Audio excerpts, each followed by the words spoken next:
ሁኔታ ወይም እየሰራው ነው ያለበት ሁኔታ የለም፣ አልሰራምም።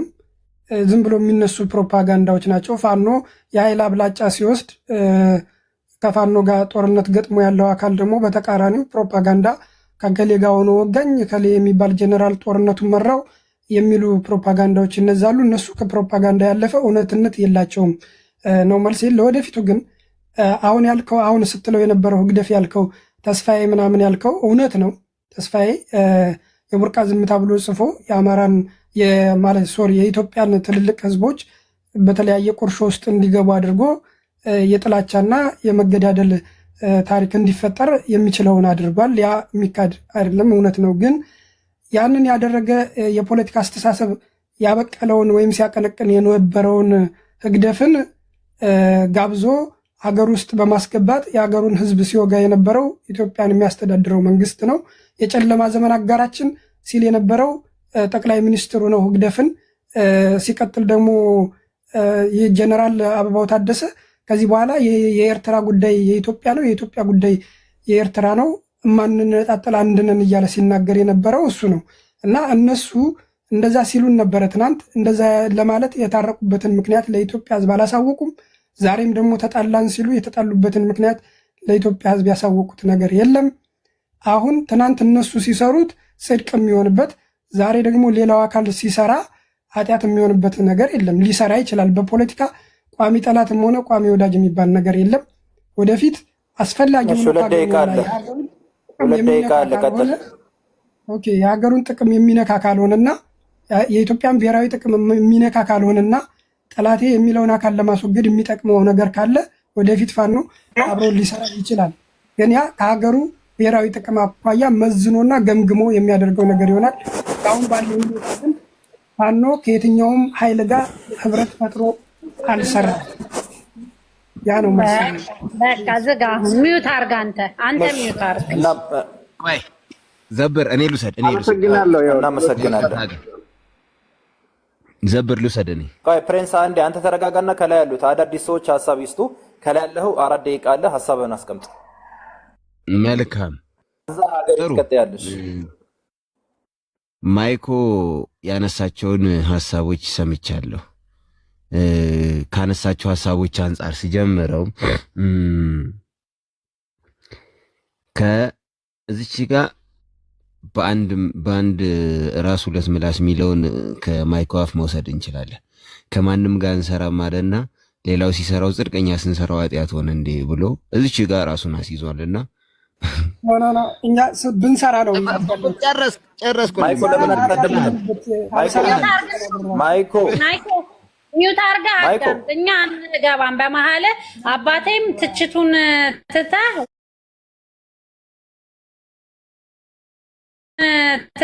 ዋናው ጥያቄው ላይ ግባና መልስ የምትሰጠውን ጥያቄ የምትጠይቀውን ጠይቀው እና እሱ ነው አንድ። ሌላኛው የአማራ ህዝብ ጥያቄ በብልጽግና አልተመለሰም የሚልሹ አንስተሃል። ከእሱ አንግል እንነሳ። የአማራ ህዝብ የጠየቀው ጥያቄ ልማት፣ የመሰረተ ልማት ይሟላልኝ፣ ማዳበሪያ በወቅቱ ይቅረብልኝ የሚል ጥያቄዎችን አነሳ። እኔ ትክክል ማየትም የምችል ከሆነ ሰነድም እንድታገኝ ሰዎችም ልጠቁምህ እችላለሁ። በዚህ ሁለት ዓመት ውስጥ ውጊያው ከተጀመረ ጀምሮ ማዳበሪያ በሚያስፈልግበት ጊዜ ጀምሮ ቆሞ አያውቅም። ገብቷል በትክክለኛ አንድ። ሁለተኛ የትምህርት ተቋማት መንግስት ከአማራ ክልል ከ11,000 በላይ ትምህርት ቤቶች አሉ። ለትምህርት ስርዓትና ጥራት ብቁ የሚሆኑ ትምህርት ቤቶች ተብለው ከተያዙት ውስጥ በቁጥር ነው የምነግርህ፣ ጥራትና ብቃት አላቸው ተብለው ከተያዙት ውስጥ ከ2,800 በላይ የሚሆኑ ትምህርት ቤቶችን በፋኖ ስር ሆነው 1,000ውን ከጥቅም ውጪ አርጎታል። ይሄ የቀረበ ማስረጃ ነው። ይሄን ደግሞ ማስረጃው የስልክ ንግግሮች ወጥተው እኮ ሰምተናል እኮ። መምህራንን ገደልን፣ ማን አባቱ ተማራለው፣ ፋኖ እኮ ነው የገደለው። ወሎ ሄዶ ወሎ መስጊድ ውስጥ የገደለው ወሎ ያለ ፋኖ እኮ የጎጃም ፋኖ ነው ብሏል። ይሄ ከየት መጣ? ያልተናበበ ሰው እንዴት ነው የህዝብን ጥያቄ ነው እየቀረብኩ የሚለው? የጎንደሩ ጎጃም ሄዶ የሚገል ከሆነ የጎጃሙ ጎንደርና ወሎ ሄዶ የሚገል ከሆነ ያልተናበበና ያልተስማማ ማንነት ያለው ይሄ እኔ የትክክለኛ ኢሹ ይዤ መጣሁ ብሎ ማንሳት አይችልም።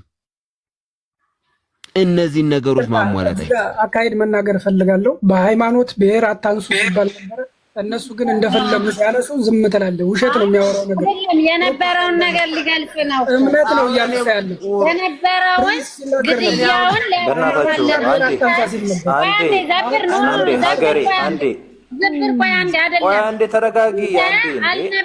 ተረጋጊ። በታል አልገደለም ፋኖ የምትል ከሆነ ይኸውልሽ መግደል አለመግደል አብራራለሁ። ግን ብሔርና ሃይማኖት አታንሱ ነው። ብሔር አልጠራም። ብሔር ሃይማኖት እያነሳ ነበር። ሃይማኖት እያነሳ ያለው እኔም ገና ልጠይቅህ ነው። ሃይማኖት ላይ ገና ልጠይቅህ ነው። አሁን እኔ ምን አልኩ? መጠየቅ ሌላ ታሪክ ነው። ቤቱ አይፈቅድም። ሃይማኖትና ብሔር ቤቱ አይፈቅድም ተብሏል።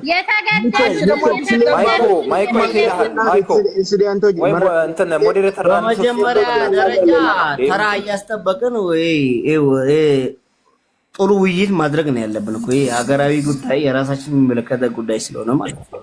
አይ ኖ የተነሳው ጥያቄ የራሱ መብት ስላለ ከላይ ቀጥል። አንዴ ማይኩ ሚውታር ከላይ ያለኸው አሁን በተፈጠረው ችግር ላይ ብቻ ነው የምታወራው። እሺ መልካም። ስለዚህ እነዚህን አይነት ነገሮችን ይዞ የመጣ የትግል ቡድን ነኝ እኔ ጥያቄ ልመልስ የመጣው የትግል ቡድን ነኝ ካለ እነዚህን ነገሮች እያደረገ ሊሆን ይችላል። ሌላኛው ማህበረሰብንስ እያስጨነቀ ማንን ሊመራ ይችላል? ማህበረሰብንስ እያሳቀቀ እንዴት ሊመራ ይችላል? ይሄ የህዝቦችን የአስተሳሰብና የአመለካከት ልዩነት ይዞ አይመጣም ወይ? ገባች? ይሄ እንደዚህ አይነት ነገሮችን ያላካተተ አስተሳሰብና አመለካከት ሌላው ላይ ተጽዕኖ እያደረገ የሚሄደው ታሳጠረው። እሺ አይሆን ለለምችለው ሌላው ቅድም የህዝብን ውክልና ያላቸው አካላት በዚህ 5 ዓመት ውስጥ አሁን ምርጫ ከተደረገ ባሉት ዓመታት ውስጥ የተሰሩ ልማቶችንስ የማየት እድሉ ገጥሞ አንድ ላነሳልን ፈልገው አገር ውስጥ ስላልሆንክ ነው እንጂ በክልል ደረጃ የተሰሩ የልማት ስራዎችን ማየት መቻል አለብህ። ለህዝብ የቀረበውን ነገር አጣርተ መረጃ መውሰድ አለብህ። ትክክለኛ የተጣራ መረጃ ይዘህ እንድትሄድ ማለት ነው። እነዚህ ነገሮች አድርግ። ወንድም አለም አንዴ ቃል ጨርስ። እሺ ዘብር እና የህዝቡ እኔ አሁን ፋኖ ትልቁ ጥያቄ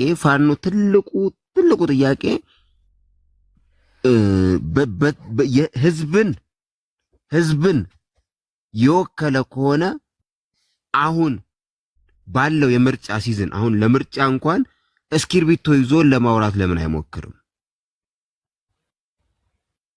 እስክርቢቶ ይዞ ለማውራት ይሞክር። እሱ ላይ እንዴት ነው ለመስራትስ ያላችሁ ፈቃደኝነት እንዴት ነው? በምርጫውስ ምርጫው ሲደረግስ እንዴት ልሰሩ ታስባላችሁ? ይሄን ካንተ የምጠብቀው መልስ ይሆናል ማለት ነው።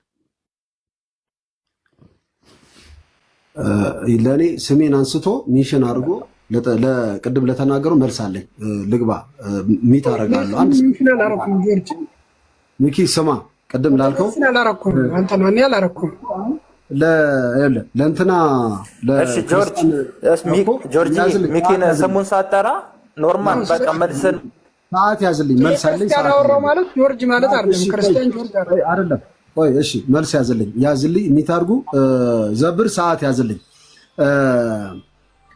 ክርስቲያን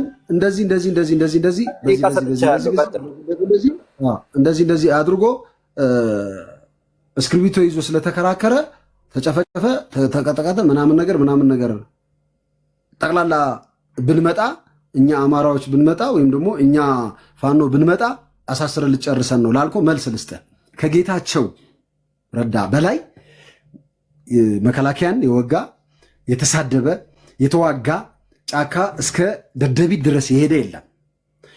ሐሳቡን ረጋ ብሎ ሰከን ብሎ አይቶ ግራና ቀኝ አይቶ ቡድኑን ቢያንስ ትልቅ ጀነራሎችን ይዞ ተመልሶ መጥቶ እርቅ ተባብሎ ሰላም ተባብሎ ማሳያ ማረጋገጫ የለም። በዲሞክራሲ ከዚህ በላይ ማሳያ የለም። ገብቷል አይደል አባባሌ? ሁለተኛ ነገር ደግሞ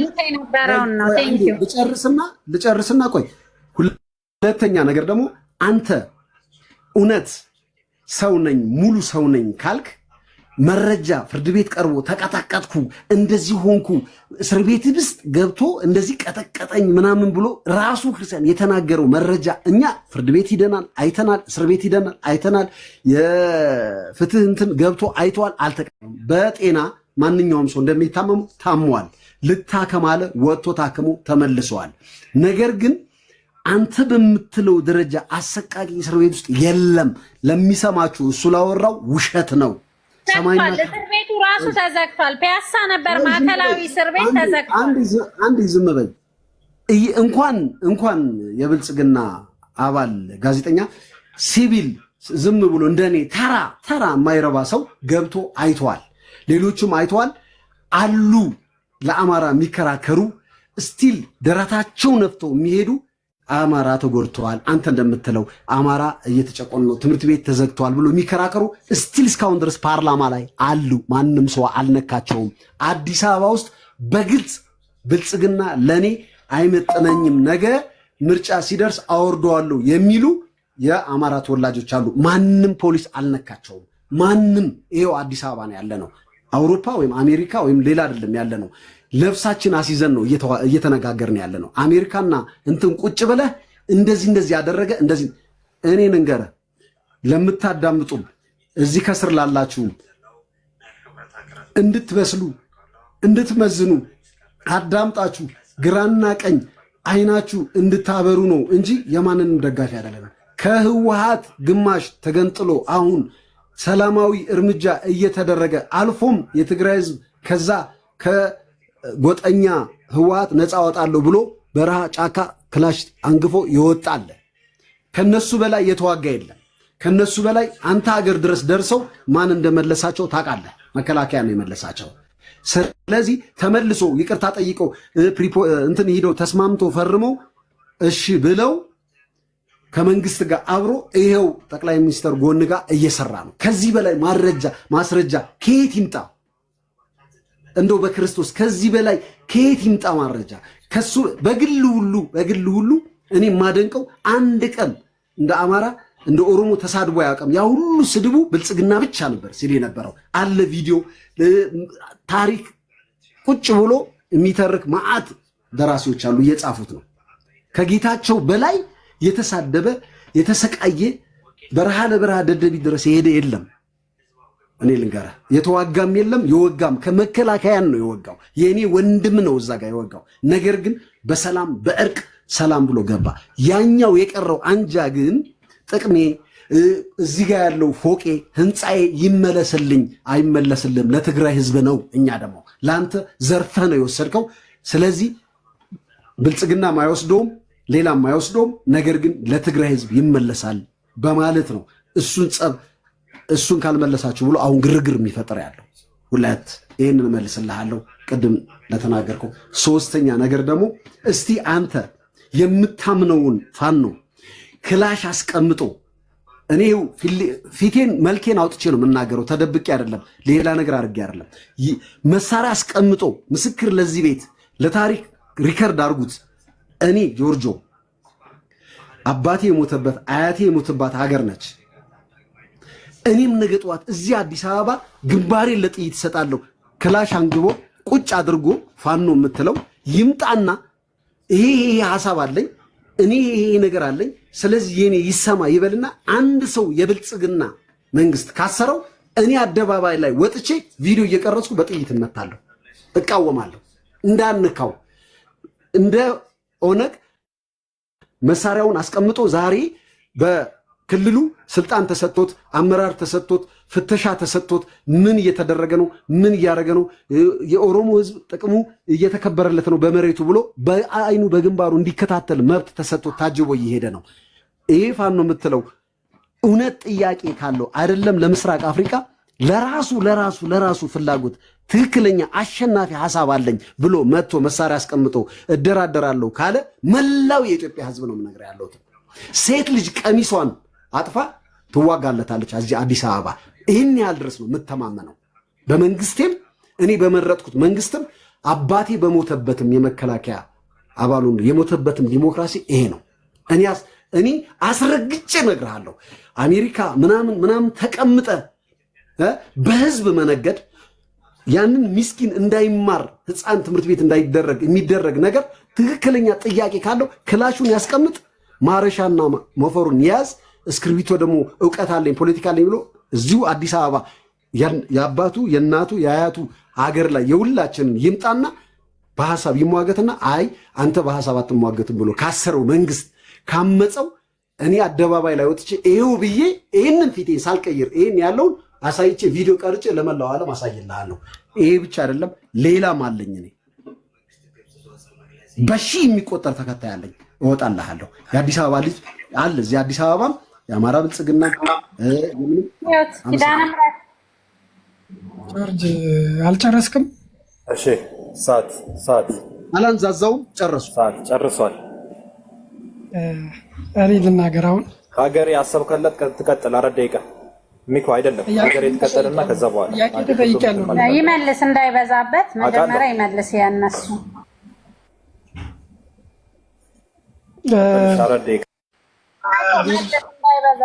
ጆርጅ ጀምሬ ነው የምናገረው። ጆርጅ ያወራው ነገር አንዳንዱ ሲያስቀኝ ነበረ።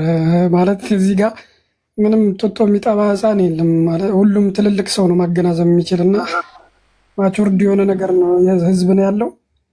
ታወራቸው ወሬዎች እነ ጌታቸው ረዳ በነገራችን ላይ የአብይን ሀሳብ ደግፎ ከመጣ ማንንም እንደሚቀበል ራሱን የእሱ ደጋፊው ነው እሱ የሚለውን አቤት ወዴት እያለ የሚተዳደርለት ከሆነ ደብረጽዮንንም ሆነ ኢሳያስን በስሩ እንደሚያስገባው ግልጽና የታወቀ ነገር ነው። ግን የራሳቸውን ጥያቄና ሀሳብ ይዘው መጥተው ከእሱ ተቃራኒ ሆነው ጥያቄ ለማቅረብ በጠረጴዛ ዙሪያ ውይይት ማለት እኮ የአንተን ሀሳብ ደግሞ ማስተጋባት አይደለም። እሱ እኮ ውይይት አይደለም የሚባለው፣ እሱ ድጋፍ ነው የሚባለው።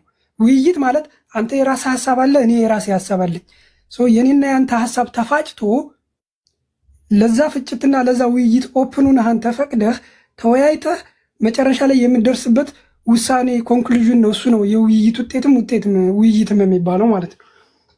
አንተ ምትለው ያለው ጌታቸው ረዳ ትናንትና ሲዋጋ ነበረ፣ ሲሳደብ ነበረ ወዘተረፈ። ዛሬ ደግሞ ያን ሁሉ ነገር ረስቶት የትግራይን ህዝብ እሞትላለሁ ሲለው የነበረው ሜዳ ላይ በትኖት ዛሬ የአብይ አህመድን ሀሳብ ሙሉ ለሙሉ የጠቅላይ ሚኒስትሩን ሀሳብ ገዝቶ ተቀብሎ በእሱ ስር ገብቷል። ዋይኖት ምንም ተቃውሞም አይፈጥርበት ከሆነ የእሱን ሀሳብ ደግፎ አሜን ብሎ እሱ የሚልከውን ለመታዘዝ ዝግጁ ሆኖ እስከቀረበለት ድረስ ለምን አብሮታ ያስቀጥለውም? ለሱም ለዲፕሎማሲ ይጠቅመዋል። ህፃናት የሉም እኮ እዚህ ጋር ዝም ብለህ የምታታልላቸው ማለት ነው። እኔ እያልኩ ያለሁት እንደነ ክርስቲያን ታደለ ከሱ ተቃራኒ የሆነ ሀሳብ የህዝብን ጥያቄ ከሱ ተቃራኒ ብቻ ሳይሆን የህዝብን ጥያቄ ይዘው መጥተው ትክክለኛውን የህዝብ ጥያቄ በፓርላማ ቁጭ ብለው የሚሞግቱትን ክርስቲያን ታደለ እንደ ኤግዛምፕል አነሳ ነው እንጂ እሱ ብቻ አይደለም የታሰረው። ኢቭን የአማራ ብልጽግና የራሱ የብልጽግና አባል የነበረውና ዮሐንስ ቦያለው ከሌሎች አማራ ብልጽግናዎች ለየት ብሎ ትንሽ የህዝቡን ጥያቄ ስላነሳ ነው። በተወሰነ መጠንም ቢሆን የፋኖን ያህልም እንኳ ባይሆን የህዝቡ ጥያቄ ይሄ ያለ ይሄን ከፈታ ነው ህዝቡንም ማረጋጋት እንችላለን፣ ፋኖም ወደ ሰላማዊ ትግል ሊመጣ ይችላል። ይህን ንፍታ የሚል ጥያቄ በማንሳቱ ነው እሱም ሄዶ ታስሮ እየተረገጠ ያለው። እሱም በህመም ውስጥ ነው ያለው። አሁን ሌላው ፓርላማ ውስጥ ፍርድ ቤት ውስጥ ምንም አይነት ነገር የለም እኛ ነበርን ፍርድ ቤት ሲቀርብ ክርስቲያን ያልከው ይሄ ከእውነት የራቀ ፍጹም ውሸት ነው። ክርስቲያን ታደለ ለፍርድ ቤቱ ነው የተናገረው። በቀጥታ ስንሰደብ ስንደበደብ ነበር ብሎ ቪዲዮዎች አሉ ማሳየትም ይቻላል። እዛ ውስጥ አንተ ሽንታም አማራ እየተባልን እላያችን ላይ እየተተፋብን አማራ እስኪ መጥቶ ያድን እየተባልን ስንደበደብ ነበር ብሎ ለፍርድ ቤቱ ነው የተናገረ። ህግ ፍርድ ካለ ብሎ ማለት ነው። እውነት ይህች ሀገር ፍርድ ካላት ፍርድ ቤቱ ይዳኘኝ ብሎ ለፍርድ ቤት ነው የተናገረው። ለፖለቲካ ለፕሮፓጋንዳ አይደለም ያወራው ማለት ነው።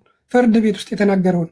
ይሄ ደግሞ ሪከርድ ዱኖ የተቀመጠ ማስረጃ ነውና አንተ እዚህ ጋር ስለደበቅ ወይ ምናልባት የማያውቅን ሰው ልታሞኝ ትችላለህ እንጂ እውነት እውነት የራቀ ነው። ለምን አትቀርም? ይሄ እኔ ታይም ነው ትልከዋለህ። አንተ ፍርድ ቤት ላይ ትልከዋለህ። ፍርድ ቤት ላይ እሱ ሲናገር እንደዚህ ብሎ ሲናገር የተቀረጸ ትልከዋለህ። ለሚኪ ለቤቱ ትልክለታለህ። ቪዲዮና ምኑ ምንም አይነት ነገር ካሜራ አልገባም። ሰው ነው የገባው እንጂ እኔ ልንገራችሁ ምንም አይነት ካሜራ ምንም ነገር አልገባም። አንተ ስታወራ ትልከዋለህ ወይ መረጃ ትልከዋለህ። ይቅርታ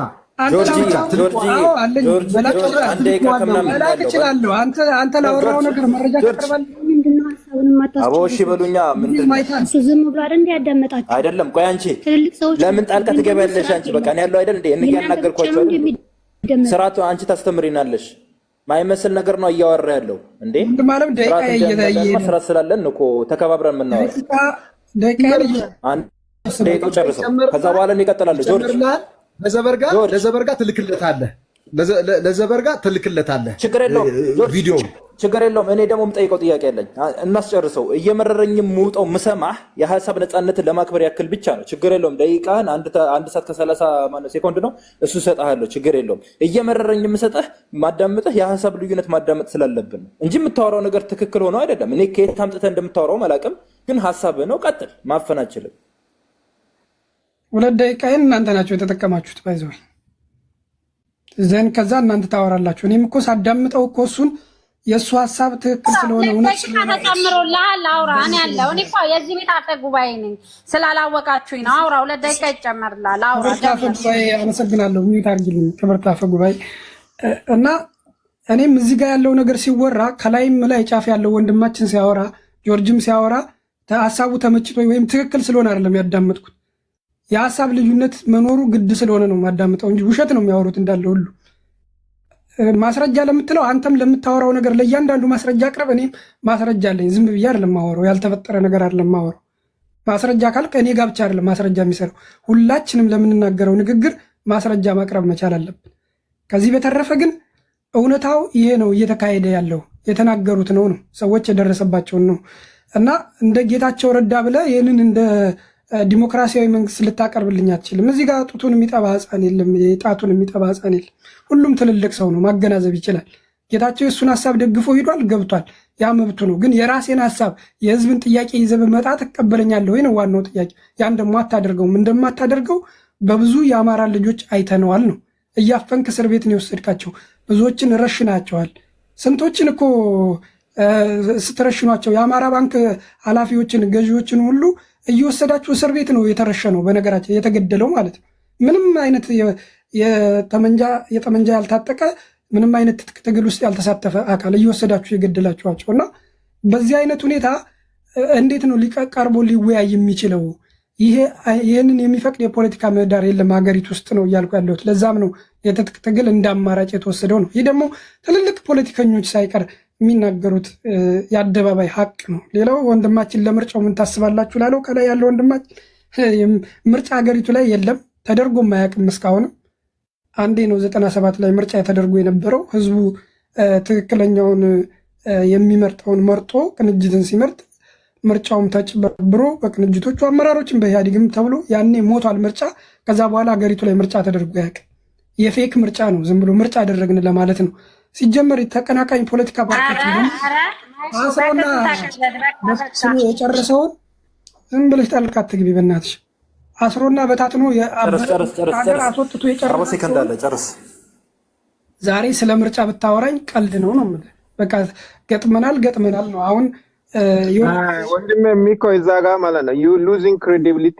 ቆይ በእናትህ ከታች ያለህ ወንድሜ እባክህ እድል እንሰጥሃለን። እኛም ማውራት እንፈልጋለን፣ መጠየቅ እንፈልጋለን። ሁላችንም ማውራት እንትን ካልን ደግሞ ልክ ስለማይመጣ ነው።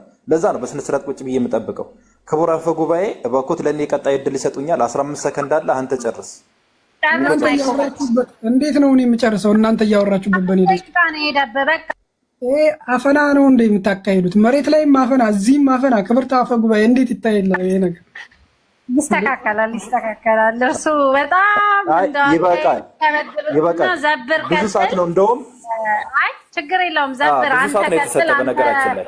አንድ 10 ደቂቃ ውሰድና ልክ እንደኛ ጠቅልለ ንገረው። እኔም እቀጥላለሁኝ። ጉባኤ አሰና ይቁምልን። እውነት ከላይ ያለው ልጅ ገና አልተሰጠውም። እስማኤል የሚለው ስም አልተሰጠም። እሺ ታንክ ዩ ማይኮ ጥያቄዎችን ልኛው ቢዋጥ እና እሺ አመሰግናለሁ ሁላችሁም። የተከበረው የከንቲባ ሚኪ ቤት ዛሬ ፊቱ መለየ ነው። መከላከያችን ኩራታችን ገጭ አድርጎ ጠፍቷል። ዛሬ ክቡር አፈ ጉባኤ ለምን እንደጠፉ ዋናው ከንቲባችን በዚህ ምላሽ ይሰጡናል።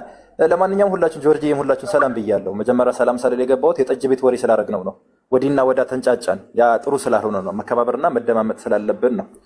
ወጣት ሆነ በዛ ላይ ውጭ ሀገር እየኖርክ በዛ ላይ በ21ኛው ክፍለ ዘመን ጦርነት ነው መፍትሄ የሚያመጣው ብለህ የምታስብ ወጣት ካለ አንተ ጭንቅላት ላይ የተፈጠረ የሆነ አደንዛዥ ዕፅ ወይ ደግሞ የተቀበረብን መርዝ አለ ማለት ነው። በመጀመሪያ ደረጃ እንደ ግለሰብ ነው የማወራው። በዚህ ዘመን ላይ ጦርነት ነው እኔን የሚያዋጣኝ በጉልበቴ 4 ኪሎ ገባለሁ ብለህ የምታስብ ካለ እመነኝ፣ እኔም አንተም እናልፋለን። ቀጣዩን ትውልድ ያሳካው ሊሆንም አይችልም አይሆንም። ቢመርህም ዋጠው። ጌታቸው ረዳ ኢትዮጵያ ውስጥ ካየናቸው ድንቅ ፖለቲከኛ ተናግሮ የሚያሳምን የዩኒቨርሲቲ ምሩቅ የዩኒቨርሲቲ መምህር አይተናል። ፈጣሪ ሰጥቶናል። ኢትዮጵያ ባንዳም እንዳላት ሁሉ ልጅም አላት፣ ትኖራለች። ፋኖ የመደራደሪያ ሀሳብ እንኳን የለውም። ከክልሉ አልፎ 4 ኪሎ ገብቼ ስልጣን ላይ ቁጭ ብዬ ልደራደር የሚል ሰው ነው ወይም ቡድን ነው ወይም አደረጃጀት ነው። ያንንም ትግል ተጠልፏል። በፋኖ እጅ የለም። በቂ ማስረጃ ስላለን የሌሎች የባንዳዎች ፈረዝ ሆነዋል። እነሱ ባሉትና በቀደዱበት ጉድጓድ ነው የሚፈሰው። በአጠቃላይ ብርሃኑ ጁላ ሆነ፣ ምክትል ጠቅላይ ሚኒስትሩ ሆነ፣ ብርሃኑ ነጋ ሆነ፣ ማንም ይሁን ማን 4 ኪሎ በራፍ ላይ ቁጭ ብዬ በ2 ካርታ እጫወታለሁ ካለ የሱ መጨረሻ የታወቀ ነው። ወህኒ ቤት ነው። ፔሬድ። ምንም ያጨቃጭቅ ነገር የለውም። ኢትዮጵያ ላይ ህግ አላት፣ ስርዓት አላት። ደካማ ቢሆንም ጠንካራ ይሁን በዛ ህግ እየተመራ በሰራው ስራ ይፈተናል፣ ያልፋል። ዛሬ ላይ እነ አቶ ይልቃል ጌትነት ሻዕቢያ ኢትዮጵያ ላይ ጦርነት ብትከፍት ቃል በቃል የተናገረውን ነው የምነግራችሁ። እኔ አለ ፊቴ ወደ 4 ኪሎ አዙሬ ሄዳለሁ አግዤው አለ። ወገን ዛሬ ከባንዳ ተጋግዞ መጥቶ ግማሽን ቆርጦ አስረክቦ ምኑ ሊያስተዳድር እንደሚመጣ ታውቅ። እኔ ፋኖ ድብልቅልቁ የወጣበት ድርጅት ነው። በነገራችን ላይ ሸኔን ተመልከተው። ኦነግ ሸኔ በእርግጥ ብዙ ዓመት የፈጀለው የሱ የተደራጀ ነው። አገዳደሉ ራሱ ሲገድልህ የተደራጀ አገዳደል ነው የሚገድለው። የፋኖ ድብልቅልቁ የወጣ ነው። ፋኖ ደስ ካለው እርስ በርስ ይጣበሳል። እርስ በርስ ይጣበሳል። አንድ ድርጅት መስርቶ ያ ታላቅን አማራ እወክላለሁ ብሎ አደባባይ ላይ ወጥቶ እያወራ አንድ ድርጅት አልመሰረተም። ይሄ ነገር አይገርማችሁ? እንዴት ነው አንድ ድርጅት መመስረት ያቃተውን አገር የሚያክል ነገር ምስራቅ ደግሞ ደስ ሲላቸው ምን ይሉሃል? የምስራቅ አፍሪካን ፖለቲካ እኛን ቀይረዋለን ይለዋል። ኧረ ወገን ሳቅ፣ አጨብጭብ። ምስራቁን አይደለም ምስራቅና ምዕራብ ያለውን እርስ ተግባቡ እንጂ ወገን ተግባቡ። እናንተ እየተተኮሳችሁ ጫካ ላይ ገብተህ እርስ በርስ በጥቅም እየተገዳደልክ ኢትዮጵያ መታከል ዝንተ ዓለም የኖረች ታሪክ ያላት እሷን ልትመራ በጠመንጃ ሀሳብ ጫካ ገብቶ ይምራኝ ብሎ የሚያስብ ትውልድም ካለ የሞተ ትውልድ። በአብይ አህመድ ዘመን ኤርትራ ጫካ ላይ መሽገ ቁጭ አልክ፣ ናውጣ ግባ ተባልክ፣ ና አመጣ።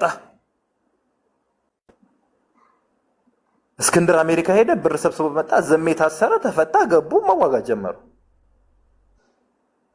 እንዴ አሁንም ደግሜ እናገራለሁ። የትኛውም የኢትዮጵያ አካባቢ ያለ ገበሬ መሳሪያ ሳይሆን የሚያስፈልገው ትራክተርና ማዳበሪያና ጤና ጣቢያ ነው፣ ትምህርት ቤት በቂ። ይሄ ነው የሚያዋጣን። ባፈጀ ባረጀ በቂም በቀል ውስጣችን መጥፎ ነገር ሞልቶ እየተበሻሸቀን እንዲሁ ወደ ኋላ እንደቆዘምን እንዲሁ ራብተኛና እንዲሁ ችጋራም እንደሆነ እንቀራታለን እንጂ ምንም እናመጣው ነገር የለም።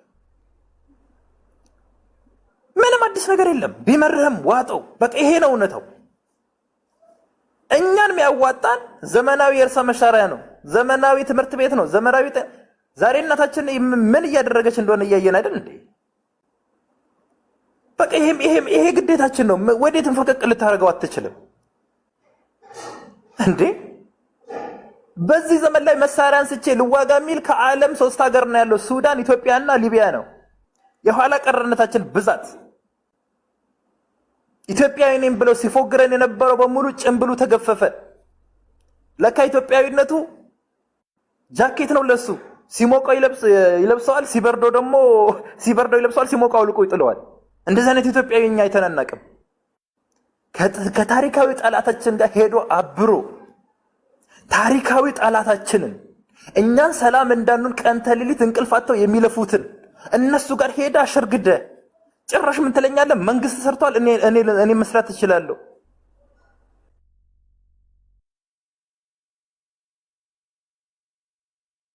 እንዴት ነው እሺ ያናገርከኝ መስሎ ነው፣ ይቅርታ። እና የሚያሳፍር ነገር ነው። እንደ ወጣት ነው ማወራ። እሺ አይ የሚያሳፍር ነገር ነው እንደ ወጣት። ሁልህም ይሄ ታሪክ ይቀመጣል። ትላንትና አባቶች የሰሩት የምትለው ታሪክ ዛሬ ለኛ በተዛባ መልክም ይሁን በትክክለኛ መንገድ ሲነገረን ምንባላበትን ምንወቀስበትን ታሪክ ዛሬ እንደ ቀልድ ሚዲያ ላይ ቁጭ ብለህ ይሄን የተነፈስከው ቃልህን ይሄን ያደረገውን ድርጊትን እመኔ ለታሪክ ይቀመጣል። ሂሳብ የሚያወራረድ ትውልድ ይመጣል። ያኔ በኢትዮጵያዊነቱ ማይደራደር ለሁሉም እምነቶች ምቹ የሆነች ሀገር ትፈጠራለች። ትላንትና በተረጨው መርዝ ውስጥ ላይ በተቀበረው መርዝ ዛሬም ወጣቱን ወደ ኋላ እንዲጎተት፣ ዛሬም በችግር እንድንማቅቅ፣ ዛሬም የተስተካከለ መሳሪያ ክላሽና ስናይፐር ዲሽቃ የሚያከፋፍለን የወደደ ይመስል እንዴት ነው ወጣት ሆነ ይሄን አንተ የጦርነት አዋጅን የምታውጀው? ያሳፍራል እኮ እፈሩ። በጣም ነው የሚያሳፍረው፣ በጣም ነው የሚያሸማቅቀው። እንዴ ያንን ማህበረሰብ ጠመንጃ አትስጠው። ጠመንጃ ከመስጠት ትራክተር ስጠው። ጠመንጃ አትስጠው፣ መሳሪያ አትስጠው፣ ዘመናዊ ትራክተር ግዛለት። እናት በምጥ ምክንያት እየሞተች ነው፣ ለሷ ሆስፒታል አሰራላት። ምን ጉድ ነው? ማንን ነፃ ልታወጣ ነው? ነፃ አትበለኝ። ነፃነት ያገኘኸው ቆይተዋል። በአባቶች ደም ነው የተከበረው። ማነህና ነው አንተ? በየትኛው ህዝብ ነው ነፃ የምታወጣው?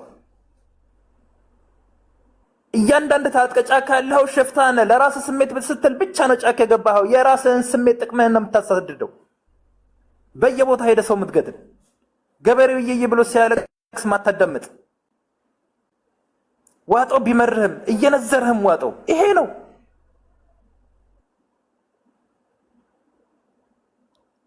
ምንም አዲስ ነገር የለም። አዲስ ነገሩ የጋላቢዎች ሐሳብ ነው ይዘህ የምትመጣው። ሻቢያ ቃል በቃል ተናግራለች። ኢትዮጵያ አለች ወደ እኔ ጋር ከመምጣቷ በፊት የውስጥ ችግሯ ትጨርስ። የውስጥ ችግር ደግሞ አለን። የባንዳ ስብስብ አለን።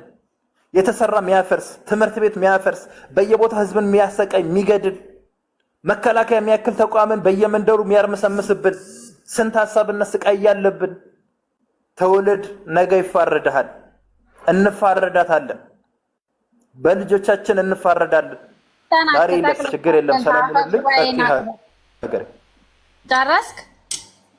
ከላይ ስሜ ነው ስሜል አንተ እድሉን ልስጥ። እስማኤል ነው አይመስልም? እንኳን ደህና መጣ ዘብሯ። እንዴት ነሽ ብሮ? ቀጥል።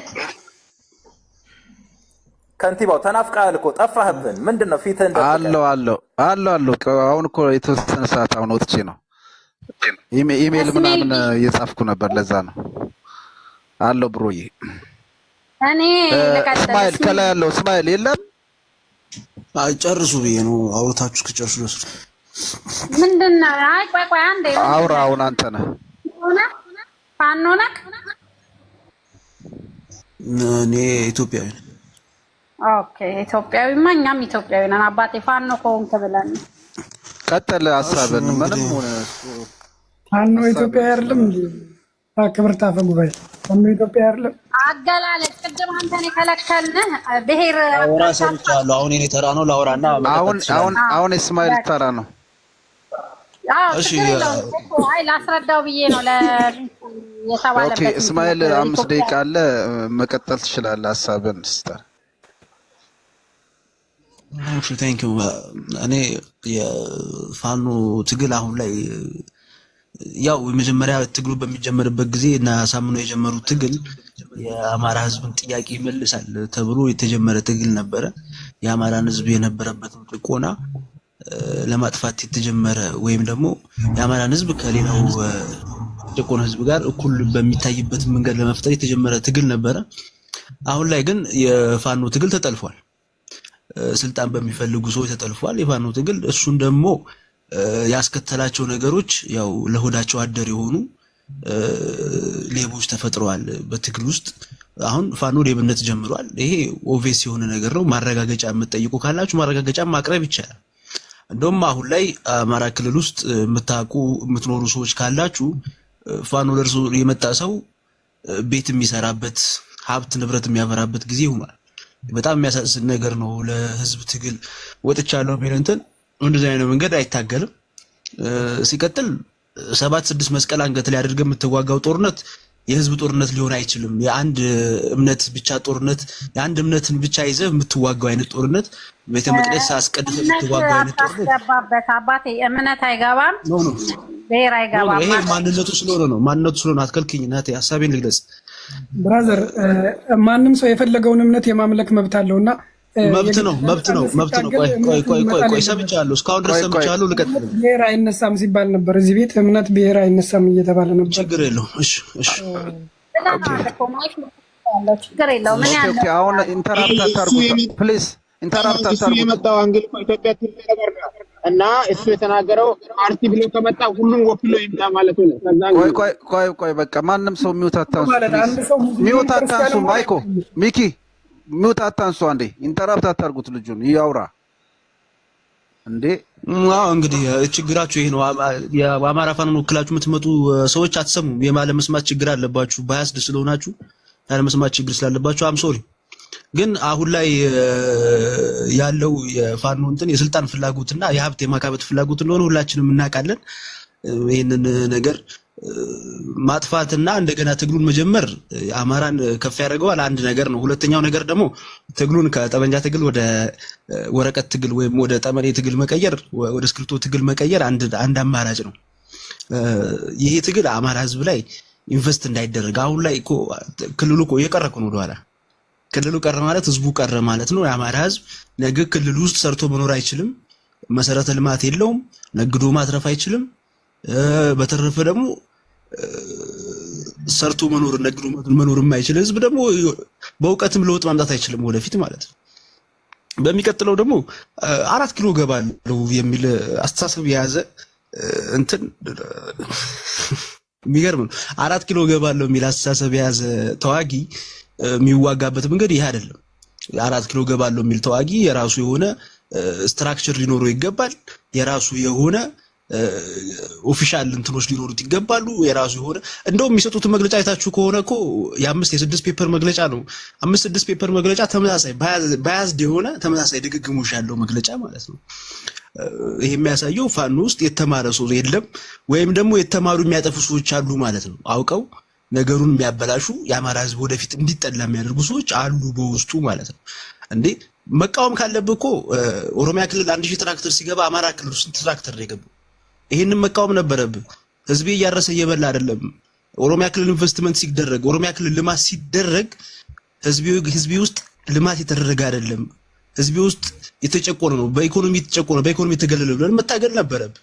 ግን ትምክተኝነት ስላለ አዘሆል ትምክተኝነት ስላለ እንደዚህ አይነት ነገሮችን ኮንሲደር ማድረግ አይፈለግም። ገባ? አሁን ምርጫ አለ። ምርጫውንም አሁን ምን አለ በሉኝ፣ ምርጫውን ተጠቅመው ሌላ ብጥብጥ ይነሳል አማራ ክልል ውስጥ። ይሄ ፋኖ የሚባለው አይደል? ምርጫውን ተጠቅመው ትግራይ ውስጥ እንደተደረገው ሌላ ግርግር አንስቶ አሁንም ህዝቡን የሚጎዳበትን መንገድ ይፈጠራል። ምን አለ በሉኝ ማለት ነው። ሲቀጥል ያሉት አሁን እኔ የአማራ ወካዮች ነን የሚሉ ሰዎች አንደኛ መንግስትም አማራውን አልወከለውም በስነ ስርዓት። አማራው የተጨቆነ ነው፣ ኦቪየስ የሆነ ነገር ነው። ይሄ የሚታይ ነገር ነው፣ ግልጽ የሆነ ነገር ነው። ባለስልጣኑም ሆዳም ነው። አማራ ክልል ውስጥ ያለው ባለስልጣን ብዙ ሆዳም ነው፣ ለሆዱ ያደረ ባለስልጣን ነው። አንተ አንድ አማራ እየተገደለ ነው፣ አንድ አማራ በማንነቱ ካለበት ቦታ የተሰደደ ነው፣ ካለበት ቦታ እየተባረረ ነው ስትባል ሐሳብ ማንሳት የማይችል ከሆነ የአማራ ክልል ባለስልጣን ሆነ መቀመጥ እዛ ላይ ጥቅሙ ምንድነው?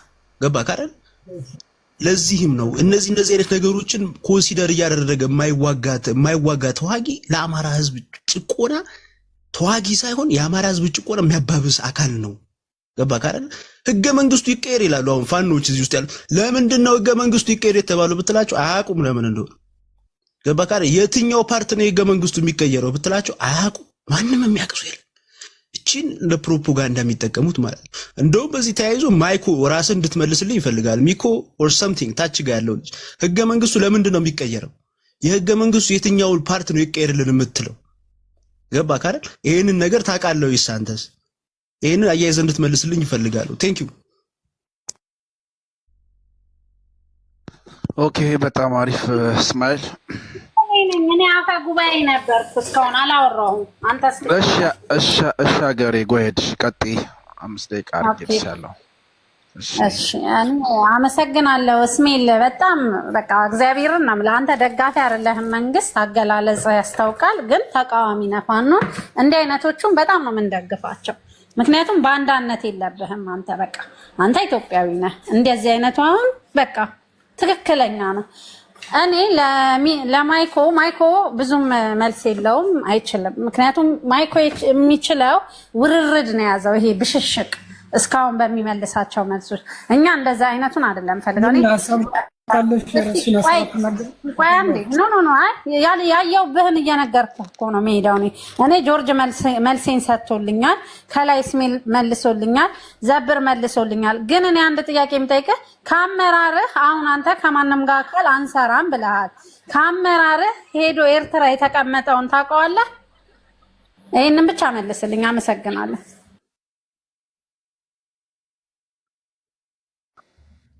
ማይኮል ልናገር። ኦኬ ቀጥልሽ። የእሷ ተራ ነበር። ቀጥልሽ። ቀጥል ሚኮ። ማይኮ አትበሉ ደግሞ፣ እሱ ሚኮ ነው የሚለው። የኔ ነው ማይኮ። እኔን እየመሰለኝ እየደነገጥኩ ነው ልቤን። አታስደንግጡኝ። ሚኮ እያላችሁ ጥሩት። እሺ እሺ። በመጀመሪያ ደረጃ ኤርትራ ሄዶ የተቀመጠ አንድም የፋኖ አመራር አባል የለም። የ4 ነጥብ የአማራ ፋኖ የሆነ እዛው አማራ ክልል ቁጭ ብሎ እየተዋጋ ነው ያለው እንጂ ኤርትራ ጋር ሄዶ የተቀምጦ ምንም የሚሰራ የለም፣ እየሰራም አይደለም። ከላይ በውስጥ እልክልሃለሁ በውስጥ እኔ።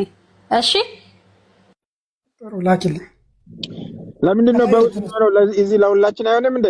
ቅድም የኔ ጥያቄ መመለስ ማለት ነው። ከግዳግ ጋር የሚሰራ ፋኖ አለ ወይ ብዬ ውስጥ የምትልከው እሷ አደባባይ ላይ እኮ የወጣ እኮ ሚስጥር እኮ ነው። አደባባይ ላይ የወጣ እኮ ነው። የት ነበራችሁ? አይ እንደገና እኔ እዚህ ጋር አሁን ቪዲዮ ምናምን እንትን አይልልኝም። አንድ የተሻገረበትን ፎቶ አለኝ።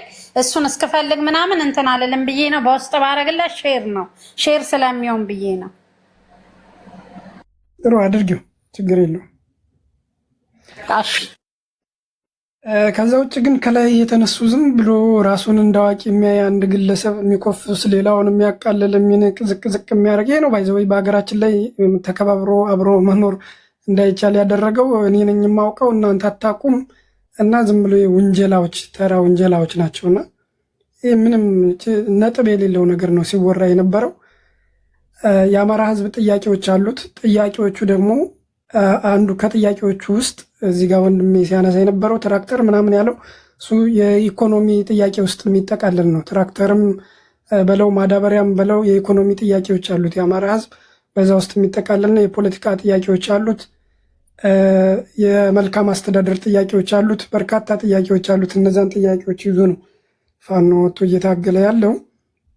አሁን ግን ምንድነው ከፋኖ ጋር እየተዋጋ ያለው መንግስት የፋኖን ውጊያ መቋቋም ስላልቻለ በተለያዩ ፕሮፓጋንዲስቶች የተለያየ ነገር እየተነዛ ነው ያለው። የፋኖን ስም ለማጠልሸት በሌሎች ኢትዮጵያውያን ብሔር ብሔረሰቦች ዘንድ ተቀባይነት እንዲያጣ ለማድረግ የሃይማኖት ካርድ ሁሉ እየተሳበ ከዚህ ቦታ ሄደው እዚህ ቦታ ያሉ የዚህ እምነት ተከታዮችን እነዚህ ፋኖች ገደሉ ምናምን የሚባል ይህ ፍጹም ከእውነት የራቀ የሐሰት ፕሮፓጋንዳ እየተነፋ ነው ያለው።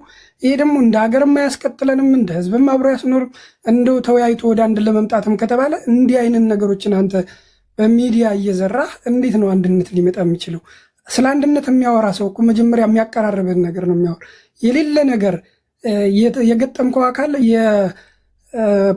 የጦርነት የበላይነት ስለወሰደብህ ብቻ ያንን ለማስጠላትና በህዝብ ዘንድ ተቀባይነት ለማሳጣት የሃይማኖት ካርድ ሳይቀር በመንግስት ደረጃ እንኳን እየተሳበ እንደዚህ ፕሮፓጋንዲስት እየተሰራጨ የሚነዛ ከሆነ እንዴት ነው ያቺ ሀገር ወደ አንድ መታ ስለ ወደብ የምታስቡት? ራሱ እኔ ይሄ ራሱ ሳቅን የሚያጭር ነው የሚሆንብኝ።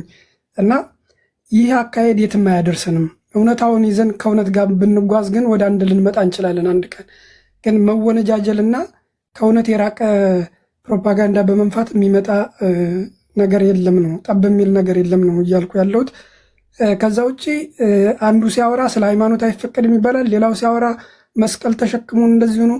ሁሉም ሙስሊምም ክርስቲያንም ነው ያለው። ፎርዛት ማተር ፋኖ ተዋጊ ውስጥ ሁሉም የየራሱን እምነት ይዞ ነው የወጣው። የሚያምነው እምነት መገለጫ የሆነውን ነገር ይዞ ነው የሚወጣው። ስለዚህ ያልሆነውን ሆኖ መውጣት በራሱ ማታለል ነው። የሆነውን ራሱን ሆኖ ነው የሚወጣው። ሙስሊሙም ሙስሊምነቱን ይዞ ነው የወጣው፣ ክርስቲያኑም ክርስቲያንነቱን ይዞ ነው የወጣው ፋኖ እና በእምነት የሚገዳደል አንድም ፋኖ የለም። ሌላ ቅድም የተነሳው የዚህ አካባቢ የወሎ ፋኖዎች ከጎጃም መተውን የገደሉ ብለው ተናግሯል የሚባል ፍጹም ከእውነት የራቀ የሆነ ጽድት ያለ ፕሮፓጋንዳ ሲወራ ነበረ። እዚህ ጋር ልታወራው ትችላለህ፣ ግን ማን ይሰማሃል ነው። ምድር ላይ ያለው ህዝብ እውነታውን ያውቃል ነው። ማን ምን እንደሚያደርግበት ህዝብና ፋኖ እውነቱን ያውቃል። ስለዚህ እዚህ ጋር ስታወራ አንድ ሁለት ሰው ምናልባት የሚሰማ የዋህ ልታገኝ ትችል ይሆናል። ግን አብዛኛው ከ18 ዓመት በላይ ስለሆነ ማገናዘብ ማስተዋልና ክሮስ ቼክ ማድረግ ይችላል። አንተ እዚህ ጋር የምታወራውን ሌላ ቦታ ሄዶ ደግሞ በመረጃዎች እና በማስረጃዎች ክሮስ ቼክ አድርጎ ማገናዘብ የሚችል ህዝብ ነው ያለ እና ዝም ብለን የምናታልለው ህዝብ የለም። ምናልባት ሀገር ቤት አፍነው ጨቁነው የአንተን አስተሳሰብ የምትጭንበት በአንተ ስር ያለ አካል ሊኖር ይችላል። ግን ደግሞ ነፃነት ያለው አካል የራሱ ጭንቅላት የሚያመዛዝኑን አመዛዝኑ ነው የሚወስደውና ከእውነት የራቀ ነገር ነው የምታወሩት። ፋኖ ለህዝብ ጥቅም ነው የሚታገለው። የአማራ ህዝብ ስቃይ ውስጥ ነው ያለው፣ ጦርነት ውስጥ ነው ያለው። ይህን እናምናለን። ግን ፋኖ የሚታገለው የአማራን ህዝብ ከዛ ጦርነትና እንግልት ለመታደግ ነው። እንዳንድ ወደ አንድ መምጣትና ስለ ኢትዮጵያ ማሰብ ካስፈለገ ግን እንደ ኢትዮጵያ በሀሳብ የበላይነት ማመንና ለመወያየት ደግሞ በመጀመሪያ ይህን የጥላቻና የሐሰት ፕሮፓጋንዳ ማቆም ነው የሚያስፈልገው። ገና ፋኖ የሚል ስም ሲሰሙ የሚያንዘረዝራቸው ሰዎችን እዚህ ገስት ላይ ራሱ እያየው ነው። እኔ ከማይኮ ውጭ ብዙም ያን ያህል የሰለጠነ ውይይት የሚመራ ከባለቤቱ ውጭ አላየው። ምክንያቱም እሱ ዞር ሲል የሚደረጉ መንጫጫቶችንና አፈናዎችን እያየው ስለሆነ መሬት ካለው አፈና ባልተናነሰ ነው እያፈናችሁ እንዳናወራ የምታደርጉን እና ከሱም ተማሩ። አንዳንዴ ከሰለጠነ ሰው መማርም ጥሩ ነው። እሱ ሲኖር እንደዚህ ጸጥ ብለን ሁሉም የራሱን ሀሳብ እየገለጸ ነው። እኔም ማወራው ላይ ዋጥል ይችላል፣ ሐሰት ነው ብለህ ልታስብ ትችላለህ። ግን ደግሞ ሌላውም ሰው አንተ ከምታወራውም እኔ ከማወራውም እውነቱ የቱ ነው ብሎ የሚመዝን ሰው እዚህ ጋር አለ ነው እያልኩ ያለሁት። አንተ የምታወራውም ለእኔ ተውጦልኝ አይደለም። እያንዳንዳችሁ የምታወሩት ለእኔ ተቃራኒና ሐሰት ነው፣ እውነት የለውም። ግን የማዳምጥ ቁጭ ብዬ ተስማምቼበት ሳይሆን እውነት አለመሆኑን የራሴ ሀሳብ አለኝ እኔም የምናገረው አለኝ ብዬ ነው እዚህ ጋር የመጣሁት። ለዛ ነው እየተወያየን ያለ ነውና በመጀመሪያ የውይይትን አክብሩ፣ ውይይትንና የሀሳብ የበላይነትን አክብሩ። ሌላው ስለ ጌታቸው ደግመሽ አሁንም ክብርት አፈ ጉባኤ አንስተሻል። ጌታቸው ረዳ ወደ ብልጽግና መጥቶ መቀላቀሉ የብልጽግናን ዲሞክራሲያዊነት የሚያረጋግጥ ነው ያላችሁት፣ ይህ ፍጹም ውሸትና ከእውነታ የራቀ ነው። ጌታቸው ረዳ መጥቶ በብልጽግና ሀሳብ ተስማምቶ የብልጽግናን ሀሳብ ገዝቶ በብልጽግና ስር ተገርዶ መኖሩ የብልጽግናን ዲሞክራሲያዊ መሆን ሊያረጋግጥ አይችልም። ጌታቸው ረዳ ያኔ ሲዋጋ የነበረበትን ሀሳቡን ጠመንጃውን ጥሎ ግን ሊያዋጋ ያስነሳውን ሀሳቡን የህዝብ ጥያቄ አለ ብሎ ነው ሲዋጋ የነበረ በሰዓቱ። እውነት ጥያቄው የህዝብ ከነበረ ያንን ሲዋጋበት የነበረውን ሀሳቡን ጠመንጃውን ጥሎ ሀሳቡን ይዞ መጥቶ ከአብይ ተቃራኒ ሆኖ በሀሳቡ ውይይት አድርጎ ያንዳቸው የሀሳብ የበላይነት አሸንፎ አብረው መስራት ችለው ቢሆን ኑሮ ይህ ነበር ዲሞክራሲ ማለት። ግን መጡ ያንተን ሀሳብ ሲደግፍ ያ እዚች ጋር ቆይ አንዴ፣ እዚች ጋር እሱ የመጣው ሀሳቡ ተመችቶ ሳይሆን እዛ ጋር ያለው ጥፋት ወዴት እየሄደ እንደሆነ ስለገባው መንገዱን አቅጣጫውን ቀይሮ በመስማማት ህዝቤን ላድን ያለው ይሄ ይፋዊ ነው፣ ራሱ ያለው ነው። ምክንያቱም እየጥፋቱ እየከፋ ነው። ገባ አይደል? እነሱም ያጠፋሉ፣ መንግስትም እየቀጣቸው ነው። ያ ሲሆን ምንድነው የሚሆነው? ህዝብ ነው የሚጎዳው። ያንን ተገንዝቦ ነው የተመለሰው እያልንህ ነው። እኛ እያልን ያለ ነው ይሄንን ነው እንጂ በሐሳቡ ተስማማ አልተስማማ ግዴታ ነው። በተገዢው መንግስት ስር እስካለ ድረስ ተገዝቶ ነው የሚሄደው። ይሄ ግድ ነው። በቃ እኮ ያለ ነው። ግን ከዛ ውጭ እውነትን አትሸፍን። እሱ ማነበረ እንዴት መጣ የሚለውን ነገር እውነትን አውራ አንተ ራስህ። ሀገሬ እሱ ያንቺ እውነት ነው። እሱ ያንቺ እውነት፣ አንቺ አሁን ያወራሽው ያንቺ እውነት ነው። የኔ እውነት ደግሞ እሱ አይደለም። የኔ እውነት ጌታቸው ረዳ ወደ ብልጽግና መጥቶ የተቀላቀለው እዛ ያለው ነገር ልክ አይደለም ብሎ ሳይሆን በስልጣን ጥም ስለተጣሉ ብቻና ብቻ ነው። መጀመሪያም ሀሳቡ ትክክል ነው አይደለም አላውቅም። በየትኛው ስልጣን የትኛውን ሀገር ሲያስተዳድሩ የትኛውን ሀገር አንድ ቀበሌ ሲያስተዳድሩ እንደላተዋሽኛለ ለምንድን ነው ዋሻው? ክልሉን እያስተዳደረ አልነበር? ጌታቸው ረዳ ጊዜያዊ ያስተዳደሩ ነው። ምን ነው በዚህ እንትን ትያለሽ? ጌታቸው ረዳና ደብረጽዮን እኮ ተሾመው የመጣ ጊዜ እኮ ነው የተሾመው። ተስማምቶ እኮ እዚህ ጋር እኔ ጦርነት በቃኝ ብሎ ሲል ትግራይ ላይ ተሾመ። ትግራይ ላይ አላስቀምጥ ሲሉት ነው እኮ እሱ ስልጣኑን ለቆ ወደ ከተማ እንኳን የመጣው። ለምንድን ነው የምንዋሻው? እውነትን የአደባባይ ፀሐይን እኮ ነው አንተ እየዋሻ ያለው። ያንቺ ነው እሱ ያንቺ እውነት ነው። የሌላው እውነት ደግሞ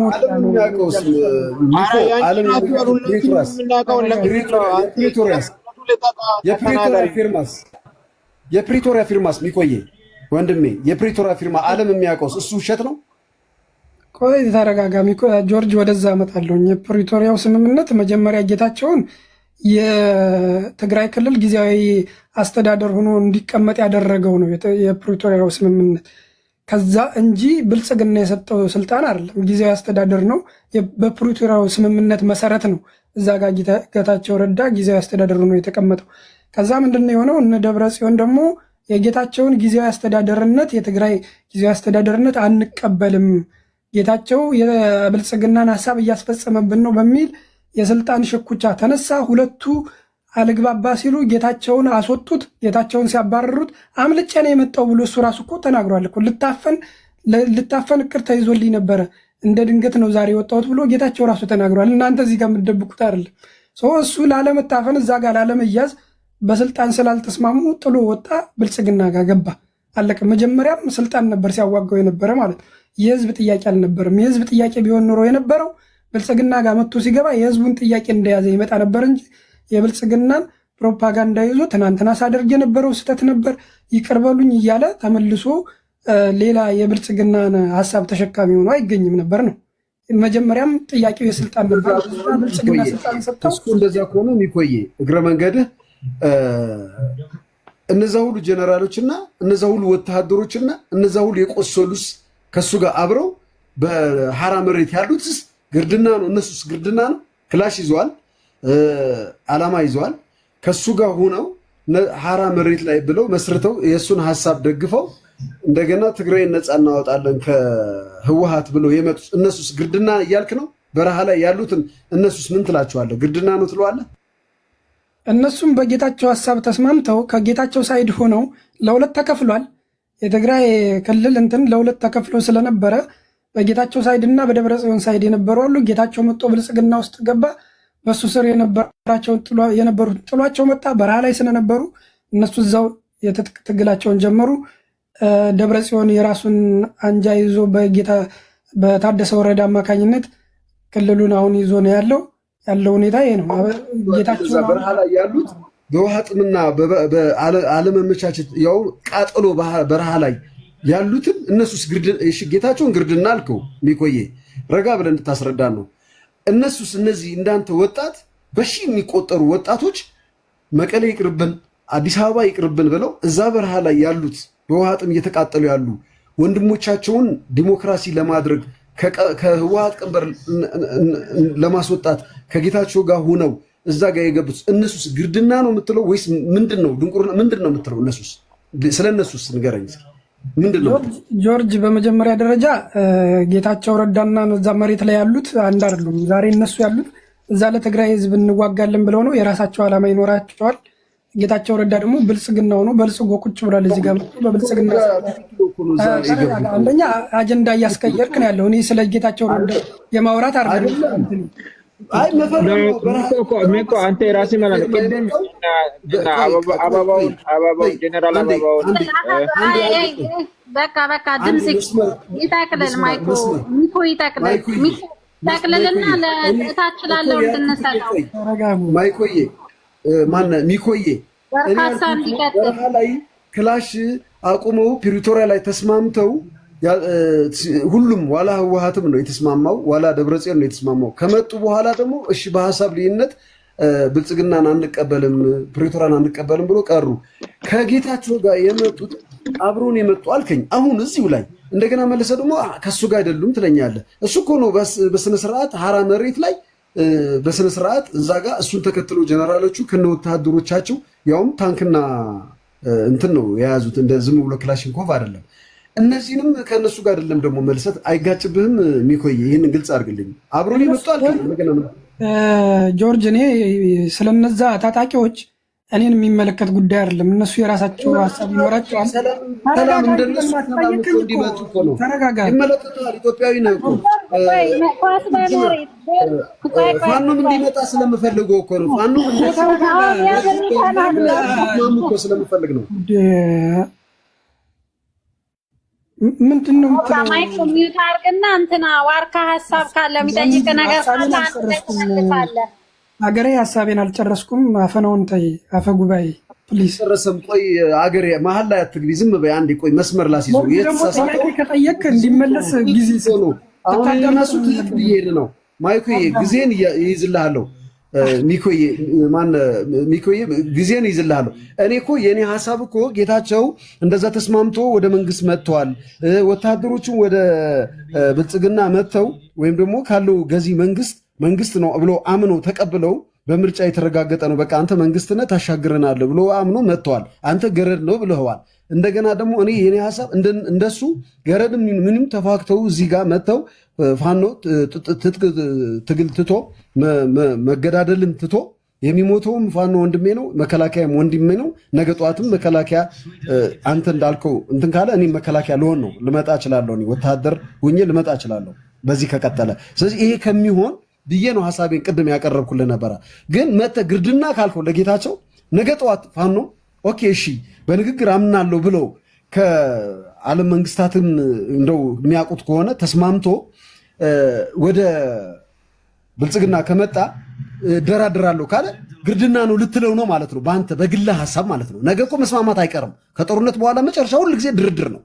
ድርድር የማይቀር ነው።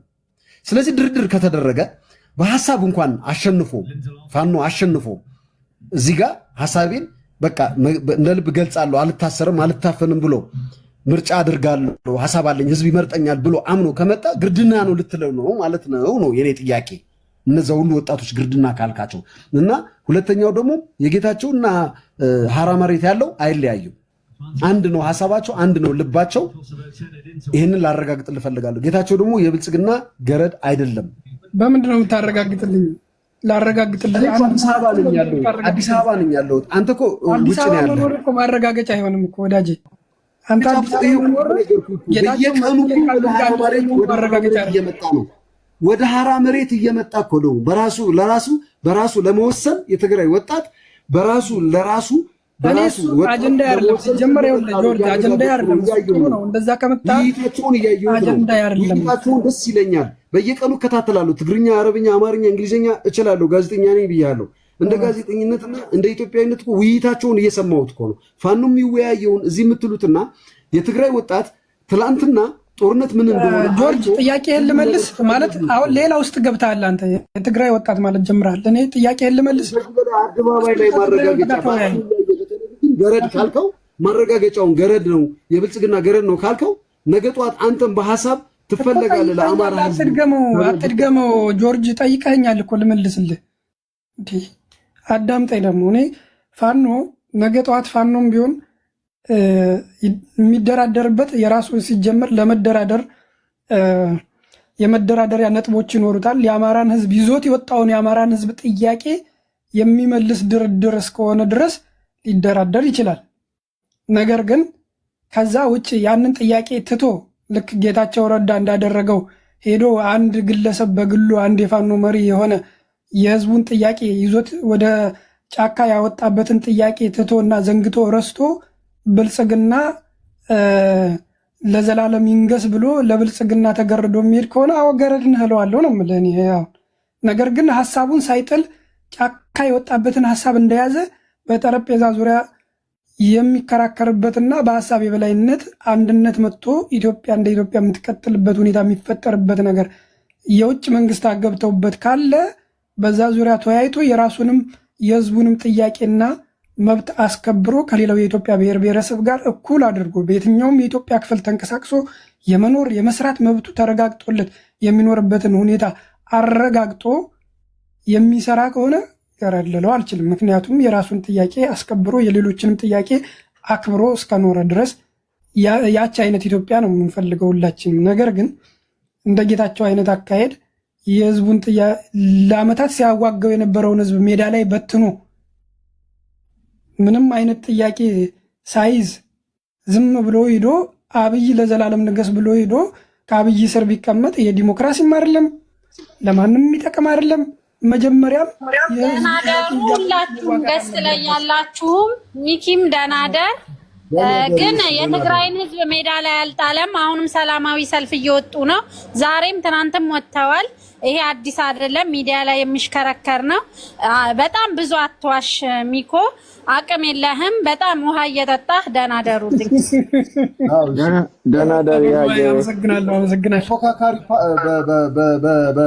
በምርጫ ቦርድ በስነ ስርዓት ተሰጥቶታል ጌታቸው ላረጋግጥልህ ፓርቲ አለው የራሱ ፓርቲ አለው የራሱ አርማ የራሱ አካሄድ አለው ላርመህ ብትውጦም ባትውጦም ተቃዋሚ ፓርቲው ወይም ደግሞ ተፎካካሪ ፓርቲዎችን በሙሉ ገረድ ነው ልትል ነው ማለት ነው አሁን እሱ ፓርቲ ነው አየው አይደለ ብልጽግና አልሆነም ብልጽግና አይደለም የራሱ ፓርቲ አቋቁሞ የራሱ ኃይል የራሱ የወጣቶች ምሁራንና ነገ ትግራይን ሊቀይሯት ታላቅነቷን ሊያበስሩ ከኢትዮጵያ ጋር ልጆች አንድ ላይ ሆነው ሊያረጉ የሚችሉ ምሁራን ወጣቶች ሰብስቦ ፓርቲ አቋቁሟል ፍቃድ አለው የፓርቲ የኢትዮጵያ የፖለቲካ ፓርቲ ንግድ ፍቃድ ሰጥቶ በስነ ስርዓት አውጥቶ የራሱን ያለው ብልጽግና አይደለም ነገር ግን አንተን አሁን ልጠይቅህ ደሞችን በዛው እግረ መንገድ ኢትዮጵያ ውስጥ ያሉ በሙሉ ተፈካካሪ ፓርቲ የአማራ ማን የምንም ባዓት አሉ አይደል እነዚህ እሺ ምን ትላቸዋለህ በቃ ወደዚህ እንሂድ እንቶ እስኪ ፋኖ አንተን እስኪ ልጠይቅህ እነዚህ ምን ትላቸዋለህ ተፈካካሪ ፓርቲ ይሄን ብቻ ንገረኝ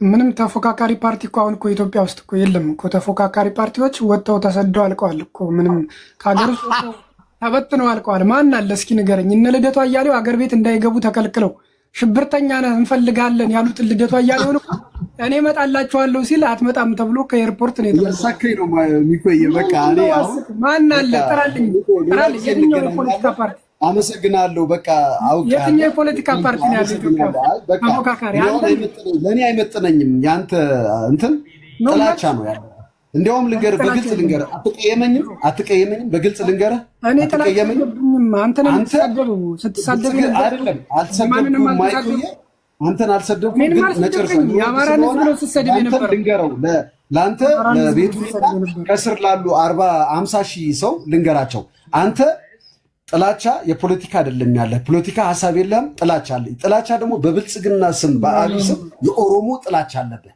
ያየው የኦሮሞን ህዝብ አንዳልነቀው እዚህ ውስጥ ስንት ሰው አለ እኔ ጋዜጠኛ ነኝ መርማሪ ጋዜጠኛ ነኝ አንድ ያልጠራው ያለው ተተሸነፈ ኦሮሞ ህዝብ ጋር ያለው ገባ ነው ጥላቻ አለበት በቃ ጥላቻ አለበት ብልጽግና ይወለ ብልጽግና የኦሮሞ ህዝብ ወንድሜ ነው። 82 ሚሊዮን ደቡቦች እኔ ልጠይቀው የተዘጋጀው ነበረ ጆርጅ የኦሮሞ ህዝብን አልተናገርኩም። ጥላቻ ነው የምታራምደው። ጆርጅ ከብልጽግና ጋር የሆነ በሙሉ ገረድ ካልክ እኔ ራሴ ልጠይቅ ነበረ በዚህ ዙሪያ ላይ ሎርድ ስለሆነ አዳምጠ አንተ አንዴም የኦሮሞ ህዝብ አላነሳ ከአብይ ጋር የሆነ ከአብይ ጋር ጥላቻ አለብህ፣ ከብልጽግና ጋር ጥላቻ አለብህ፣ ከኦሮሞ ጋር ጥላቻ አለብህ። ከሀሳቡ ጋር ነው ግለሰቡን አላውቀውም አያውቀኝም።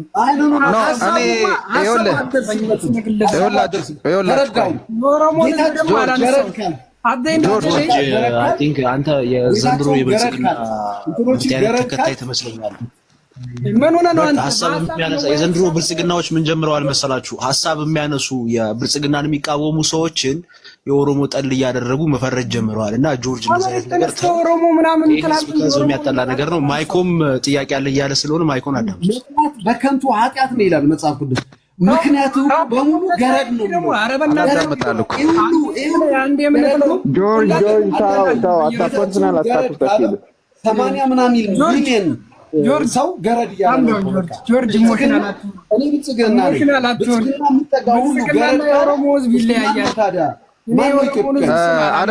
አይደለም አንዴ ጆርጅ ለመሰለ እኔም እንደዛ እየጻፍኩ ነበረ ጥያቄ ስላለኝ ነው ለሚኮ እንደዛ የሚባልበት ምክንያት ለመሰለ እናንተ የምታራምዱት ነገር እና ያው አብዛኛው እየወጣ ሚዲያ ላይ የሚናገሩትን እናያቸዋለን። ከእንደገናም ይኸው ከታች ከስር ያሉትን እንግዲህ ደጋፊያችሁ ናቸው። አይ ቲንክ ዝም ብለው ሰውን ጋላ እንደዚህ እንትን የጋላ እንደዚህ ኦሮሞማ ጋላ መንግስት እንደዚህ ጋላ እንደዚህ ያሉ የሚጽፉትና የሚሳደቡት ምናምን እና ይሄ ከየት የመጣ ነው?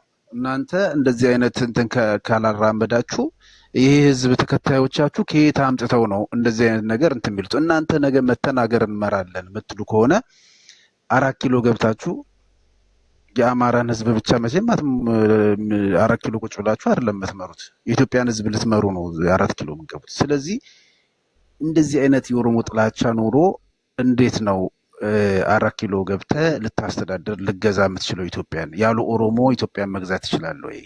ኦሮሞስ ያስገዛሃል ወይ? ምን ያህል ያስኬዳል? ምን ያህል ርቀት ያስኬዳችኋል? ያለ ኦሮሞ ገባ። እንደዚህ አይነት ጥላቻ እያሳያችሁ ጋላ ጋላ ጋላ እንደዚህ ነው የጋላ እንደዚህ ጋላ ነው በቃ የሚባለው። እና ይሄ ማህበረሰብ ሳይወድ ሳይፈልግ በግዱ ከአብይ ጋር እንዲቆም ነው ያደረጋችሁት። ሲመጣ ሲጀመር አብይ ከኦሮሞ የበለጠ አማራ ማህበረሰብ ነው የደገፈው።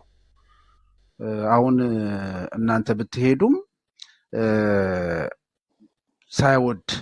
ሳይወድ ወዶም ሆነ ሳይወድ ከአብይ ጋር እንዲቆም ሆኗል። ለምን?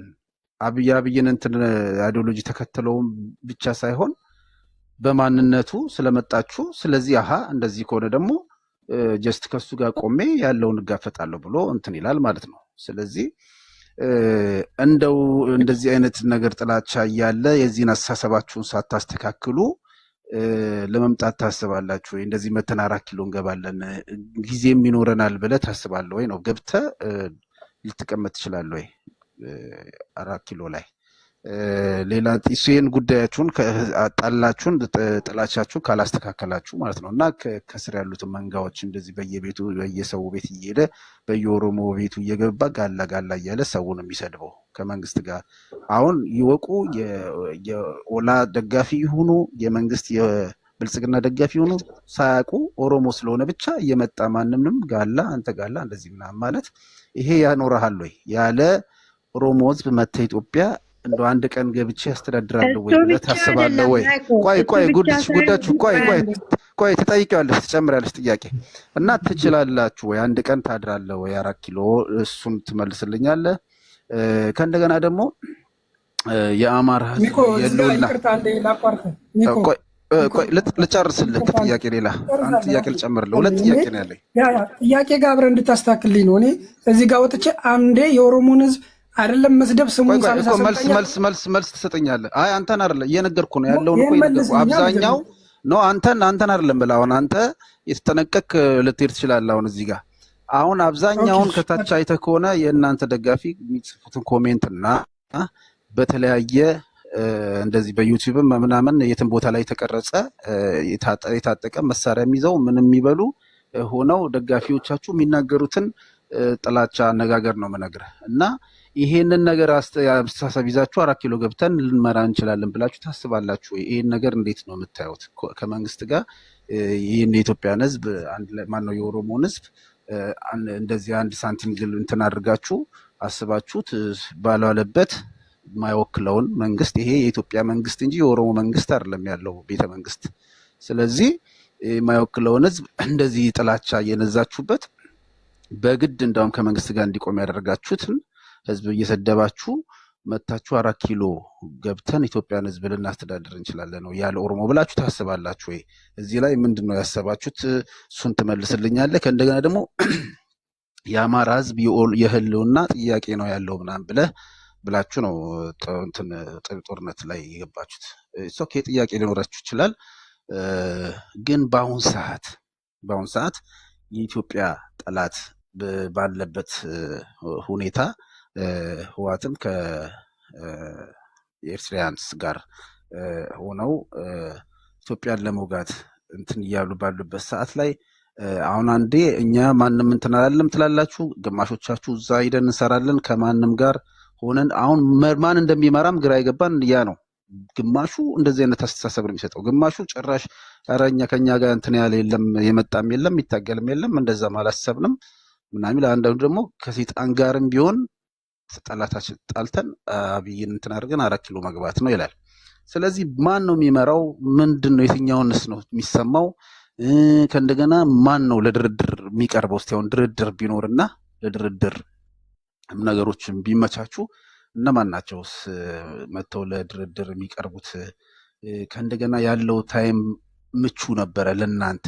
አሁን የተፈጠረላችሁ ትክክለኛ ታይም ነበር የተፈጠረላችሁ። ሜቢ ድላችሁንም ለማግኘት ትክክለኛ ለአማራ ህዝብ እየታገልክ ከሆነ የአማራን ህዝብ ህልውና ለመመለስ ከሆነ አሁን መንግስት ኃይል ይፈልጋል። ኃይል ሚዛን ሊፈልግ ይችላል። በፊት እንደነበረው አሁን ከመንግስት ጋር ሆነ የምትደራደርበት አሁን ቢመለስልህም ባይመለስልህም በድርድር አድርገህ አስቀምጠህ በጽሁፍም በምንም አድርገህ አስረክ የምትለውን ጥያቄህን ከሱ ጋር ሆነ ያለውን ነገር ተጋፍጠህ ከዛ በኋላ ተመልሰህ ሁኔታን ልታመቻች የምትችልበትን ነገር ልታስፈጽም ልታስረው ትችላለህ። ምርጫ አንተ ነው። ከፈለክ ደግሞ እንዳልከው በዛ ሳይድ ላይ ሄደህ ደግሞ ከነሱ ጋር ሆነ እንትን ብለህ ምሰራ ከሆነ ምንድነው የሚሆነው? ከነሱ ጋር አሁን ምርጫው ነው ያንተ ምርጫ አለ። ከነሱ ጋር ሆነ ከመጣህና ሜቢ ብሎት እንደው ተሳክቶ እንኳን እንደ ወደ 4 ኪሎ መጡ እንደ ከዚህ በፊቱ ኤርትራ ህዋት ይዞት እንደመጣው እና 4 ኪሎ ለመግባት እድል ቢኖር እናንተን አምጥቶ ልክ የባዴን አይነት እንትን ነው የሚሰጣችሁ እንጂ የባዴን የአማራ አካባቢ ምናምን ነገር ሰጥቷችሁ እንትን ሊላችሁ ይችላል እንጂ መንግስት ሆናችሁ ልትመሩ አያረጋችሁም። ስለዚህ ምርጫው የእናንተ ነው። አሁን ትክክለኛ ለአማራው እንደው የምትቆሙ ከሆነ ይህ ሳይል እሱን አመዛዝናችሁ ቁጭ ብላችሁ ከስሜት ወጥታችሁ ለአማራ ህዝብ ለህዝባችሁ የሚመጥነውን ነገር ትክክለኛውን ውሳኔ ወስናችሁ ሳይድ አድርጋችሁ የምትወስኑበት ሰዓት ነው፣ እድል ነው የተመቻቸላችሁ።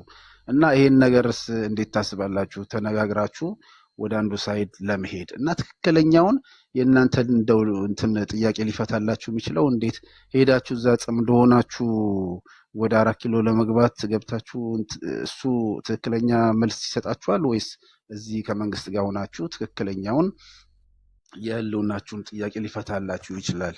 ይህንንም ምንድን ነው የምታስቡበት? ይህንንም ጉዳይ እንድትነግረኝ ነው ፈልገው።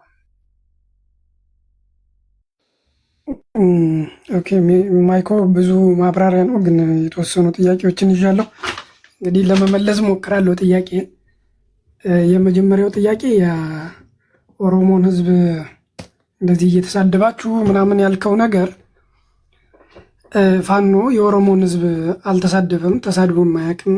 ነገር ግን እዚህ ሶሻል ሚዲያዎች ላይ በሚሰጡ ኮመንቶች ምናምን ያልከው ሶሻል ሚዲያ ላይ ማንም መጥቶ በአማራ ስም የተለያየ ነገር ሊጽፍ ይችላል።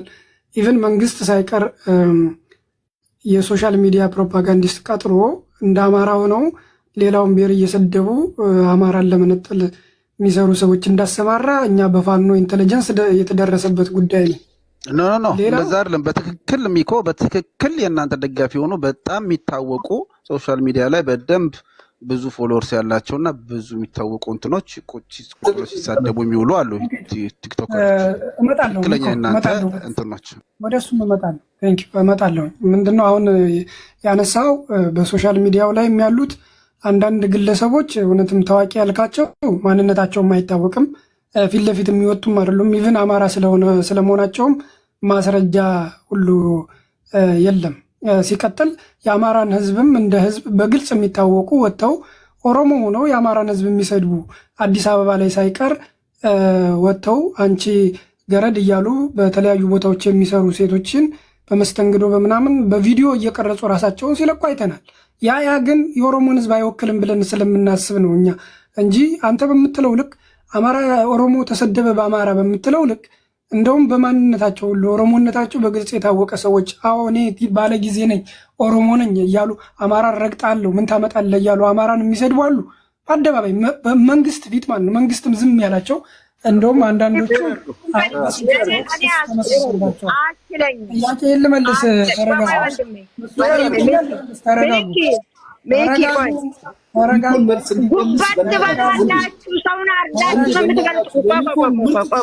የኔ ጥያቄ ነው እንዲመልስ ዝም በሉ።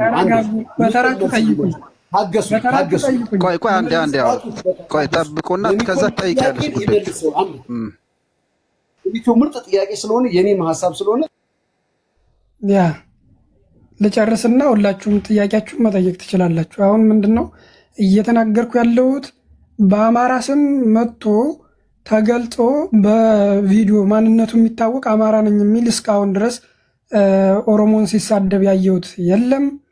አለ ከተባለ እንኳን አማራን ሊወክል አይችልም። ግለሰብ አንድ ሁለት ግለሰቦች ናቸው። በዛው ልክ አማራ የሚሳደቡም ከኦሮሞ አሉ፣ በግልጽ ወጥተው በይፋ ወጥተው የሚሳደቡ ግን እነዛ ማንነታቸው ኦሮሞ ይሁን እንጂ ቀሪውን ሰፊውን የኦሮሞ ሕዝብ አይወክሉም ብለን ነው ያለፍነው። አንዳንዶቹ በህዝብ ጩኸትም ቢሆን የኢትዮጵያ ህዝብ ጮሆ ክስ ተመስርቶባቸው ወደ እስር ቤት ለፍርድ እየቀረቡም አሉ። አሁን ይፈረድ አይፈረድ ባላቅም በስም መጥራት ይቻላል። እነ ዳልቻ አይነት ሰዎች በግልጽ የአማራን ህዝብ ሲያዋርዱ የነበሩ መላው የኢትዮጵያ ህዝብ ነው። በሶሻል ሚዲያውም በምኑ ጮሆ መንግስት ዝም ብሎት ነበር ለረዥም ጊዜ ዝም ብሎት አዲስ አበባ ላይ ቁጭ ብሎ አማራን አንድን ብሔር ሲሰድብ ኦሮሞ ነኝ እያለ የሆነን ብሔር ወክላለሁ እያለ ሌላውን ብሔር ሲሰድብ ዝም ብሎ እያዳምጠው በኢትዮጵያ ህዝብ ጩኸት ግን እንዴት እንዲደረጋል ብሎ ለዚህ የኢትዮጵያን ህዝብ እናመሰግናለን። በኢትዮጵያ ህዝብ ጩኸት አሁን ለጊዜውም ቢሆን በፖሊስ ቁጥጥር ስር ሆኗል። መጨረሻው ምን እንደሚሆን አናውቅም። ግን እሱን መሳይ ብዙዎች አሉ ነው በቁጥር እንዲህ ብዙ ቁጥር አለ። ነገር ግን እነዛ ኦሮሞን ይወክላሉ ብለን አናስብም። አንድ በእናትህ ይጨርስ ፕሊስ። ይጨርስ ፕሊስ ይጨርስ። እነዛ ሰዎች ኦሮሞን ይወክላሉ ብለን ስለማናምን ከኦሮሞ ህዝብ ጋር ምንም አይነት እንትን የለብንም። ግለሰቦች ናቸው። እንደ ግለሰብ ትክክለኛ ፍትህና ህግ ሀገሪቱ ላይ ሲኖር ያኔ በህግ ይጠየቃሉ ለአደረጉት ጥፋት ብለን ነው የምናምነው። በአማራ መስለውም በአማራ ሳይድም አማራ ይሁኑ አይሁኑ እንኳን ምንም ሳይረጋገጥ የሚሳደቡ ካሉ እንኳን ልክ እንደነዛ ሰዎች ህግ የሚያስከብር ስርዓት ሀገሪቱ ላይ በሚኖር ሰዓት ተጠያቂ የሚሆንበት ሁኔታ ይመጣል እንጂ የፋኖንም ሆነ የአማራን ህዝብ ሊወክሉ አይችሉም። እነዛ የሚሳደቡ አካላቶች ነው ኦሮሞ ሳይድነን ብለው የሚሳደቡት ኦሮሞ እንደማይወክሉ እዛ ጋ ያለኝ ምላሽ ይሄ ነው። ሁለተኛው ጥያቄ ከዛ በተረፈ ግን ፋኖ የኦሮሞን ህዝብ አንድም ቀን ተሳድቦ ያቅም ጭቆና ውስጥ ያለ ህዝብ ነው ብሎ ነው የሚያምነው። ኦሮሞም ለመብቱ ሁሉም የኢትዮጵያ ብሔር ብሔረሰብ እየተረገጠ ነውና እንደኛ ይታገልና ታግለን ሁሉም በውይይት አንዲት ሉዓላዊት ሀገር የምትመሰረትበትን ሁኔታ እንፍጠር ነው እያለ ያለው ፋኖ ማንንም ተሳድቦ አያቅም። ወደ ሁለተኛው ጥያቄ አጋርነት ምናምን ጽምዶ ያልከው እንግዲህ ሰው የየራሱን ሀሳብ ሊሰጥ ይችላል። ግን ፋኖች እስካሁን ባለው ሁኔታ ከዚህ ጋር ጽምዶ ምናምን ጽምዶ ሲጀመር አማርኛ ቃልም አይደለም እና እንደዚህ ህብረት ፈጥረን ወይም ውህደት ፈጥረን እየተዋጋን ነው ብለው በግልጽ ያሳወቁበት የለም። እስካሁን ድረስ በይፋ ወጥተው የተናገሩት የለም። አንዳንድ ግለሰቦች የራሳቸውን ሀሳብ ሊናገሩ ሊያንጸባርቁ ይችላሉ። ያ ግን የፋኖ በቀደም ጄኔራሉ የተናገረውን አስታውሰው። ኧረ እባክህ ጄኔራሉ የተናገሩት ጄኔራል ኢትዮጵያ ጄኔራሉ ጄኔራል እባክህ ተረጋጋ ወንድም አለ። ተራ ሲደርስ ትናገራለህ። ጄኔራሉ ሲናገር ይጨርስ ታገሱት ያለው ወደ ነጥቡ እንዲገባ ፈልጋለሁ። ሚኮ የጠየቀውን ወደ ነጥቡ እንዲገባ ስለምፈልግ ታገሱ፣ አትግቡ።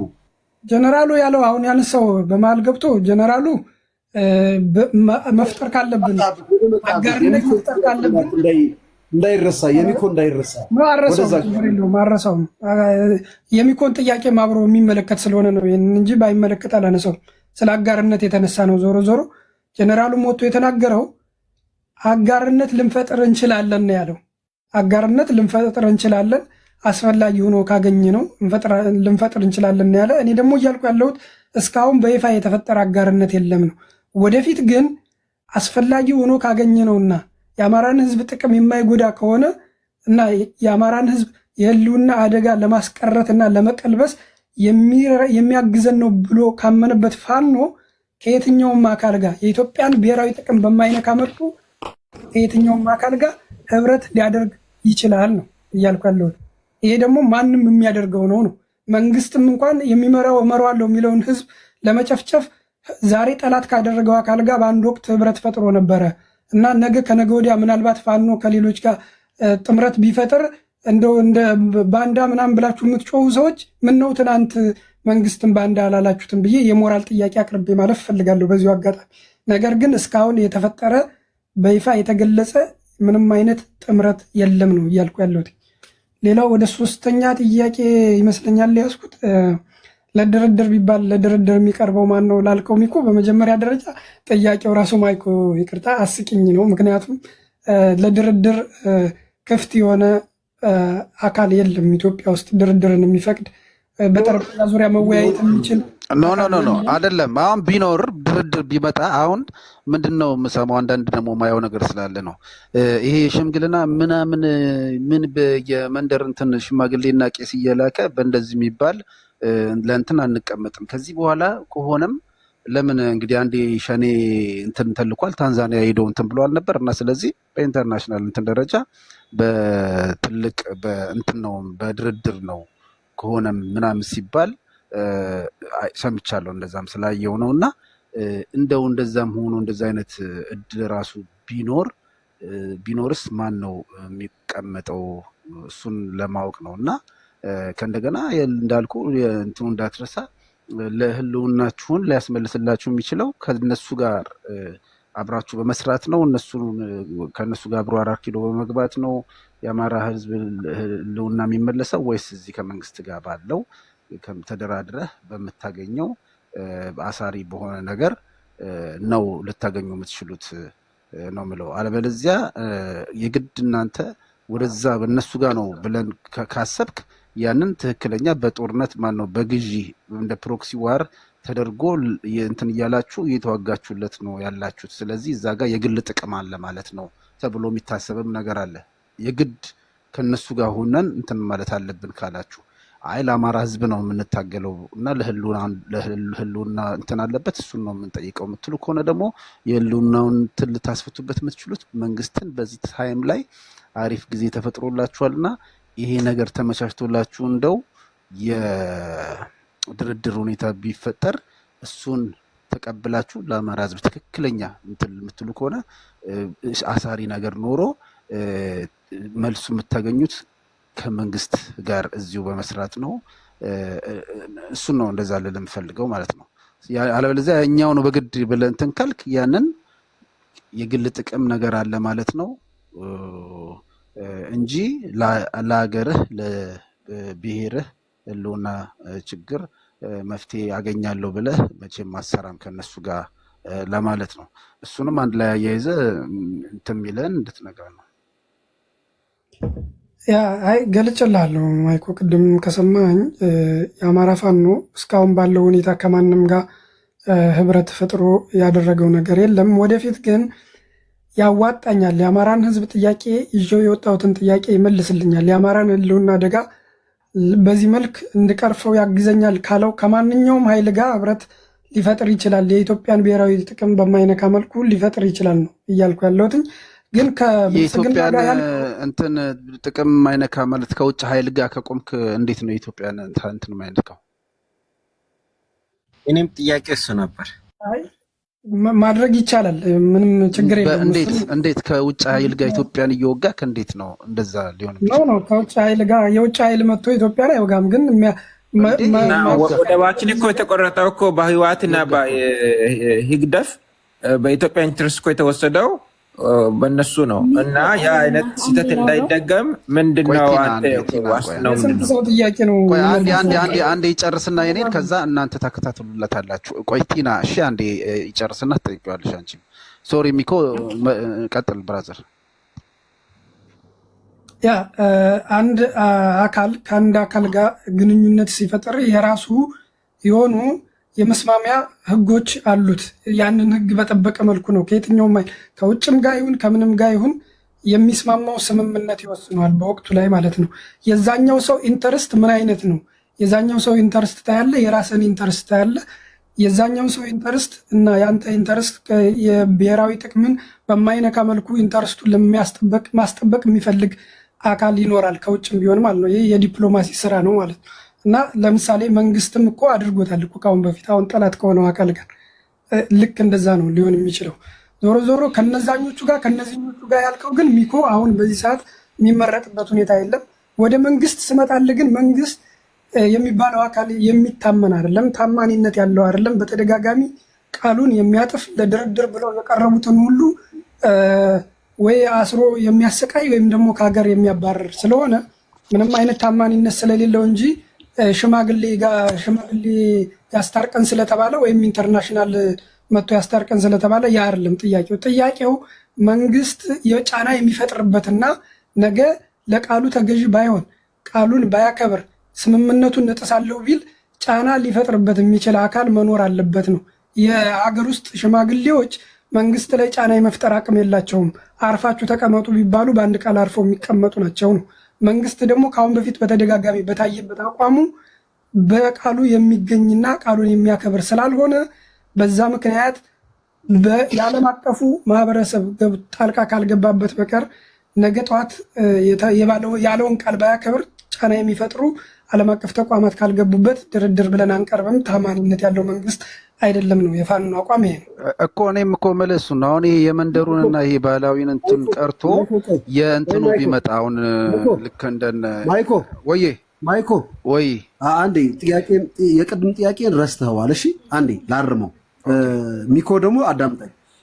የኢትዮጵያ መንግስት ከትግራይ ወይም ደግሞ ከህወሓት ጋር ሲዋጋ አሁን ከተጣላው ከሻዕቢያ ጋር ከማንም ከምትለው ስሙን እያነሳው ከህዝባዊ ግንባር ወይም ደግሞ ከህግደፍ ጋር ጣምራ አድርጎ ነበረ አልክ። አንተም እኮ የዛን ሰዓት የህወሓት ህዝብ እኮ ከመከላከያ ጋር ሁን እየጨፈጨፍከው ነበረ። ይሄንስ በምን ታያዋል? ኖ ያኔ እኮ ከህዝብ ጋር ሆነ አብሮ ተዋግቷል አይደል? አሁን ዛሬ ፋኖ የሆነው ለትግራይ ህዝብ ወጥቷል። ዛሬ ደግሞ ጥብሮ እያልክ ነው። ትግራይ የተዋጋ ፋኖ መልሰው ኖ ሚኮ አር ዩ ሊቪንግ አንደር ዘ ሮክ? አዳምጥ አንተ ሚኮ አዳምጥ፣ ኢንተራፕት አታድርግ፣ አዳምጥ። ያኔ መላው የኢትዮጵያ ህዝብ እኔም አንተም ጁንታ እያልን ስንወጋው የነበርነ ዛሬ ተገንጥሎ አዳምጣ አላልኩም አትበል። መሳሪያ ይዘህ ተዋግተህ ሂደህ ማይካድራ ሁሉ ተጨፋጭፈሃል። ማንም እኔ አይደለሁም። ምንድን ነው አትዋሽ፣ ዝም ብለህ አዳምጥ። ስለዚህ ዛሬ ደግሞ እሱ ደግሞ ጠላቱ ነው የኢትዮጵያ ጽምዶ ብሎሃል። ከነዚህ ጋር ነው ወይ ጽምዶ የምትሆነው? በቃ ያኔ ጨነቀው መንግስት ከህግደፍ ጋር ሆኖ የትግራይን ህዝብ ተዋግቷል። አዎ አንድ ሀገር ሲጨንቅ የሌላን የውጭን ሀገር ጋብዘህ የምትመራውን ህዝብ ትወጋለህ ማለት ነው። አስጨርሰኛ። ሀገረ መንግስት የትኛውም ሀገር የሚመራ በዓለም የተመረጠ ተቀባይነት ያለው ፕሬዚደንት ወይም ደግሞ ጠቅላይ ሚኒስተር እርዱኝ ብሎ ከሌላ ሀገር ሰው ጋር ሊያደርግ ይችላል። አንተ ግን ገና ነህ፣ ታጣቂ ሁነ የአንድ ሀገር ሉዓላዊነት ራስን ነፃ ለማውጣት ከጠላቷ ጋር ሁነ አሁን ካለው ጠላቷ ጋር ሁነ እወጋሃለሁ ካልከኝ እንዴት ነው የሚኮ ጥያቄ። እሱ ሰነፍ ስለሆነ ነው። እሺ ሚኮ ሰነፍ ስለሆነ ነው። አማርኛ ፖለቲከኛ አይደለም። እኔ ስለማውቀው ነው። እኔ በፖለቲካ የትም አታውቀኝም ጆርጅ፣ ፐርሰናል አታውቅም። ታቆማለህ። እኔ አንተን አይደለም እሱን ነው ወንድሜን ነው አንተን አይደለም ሚኮ።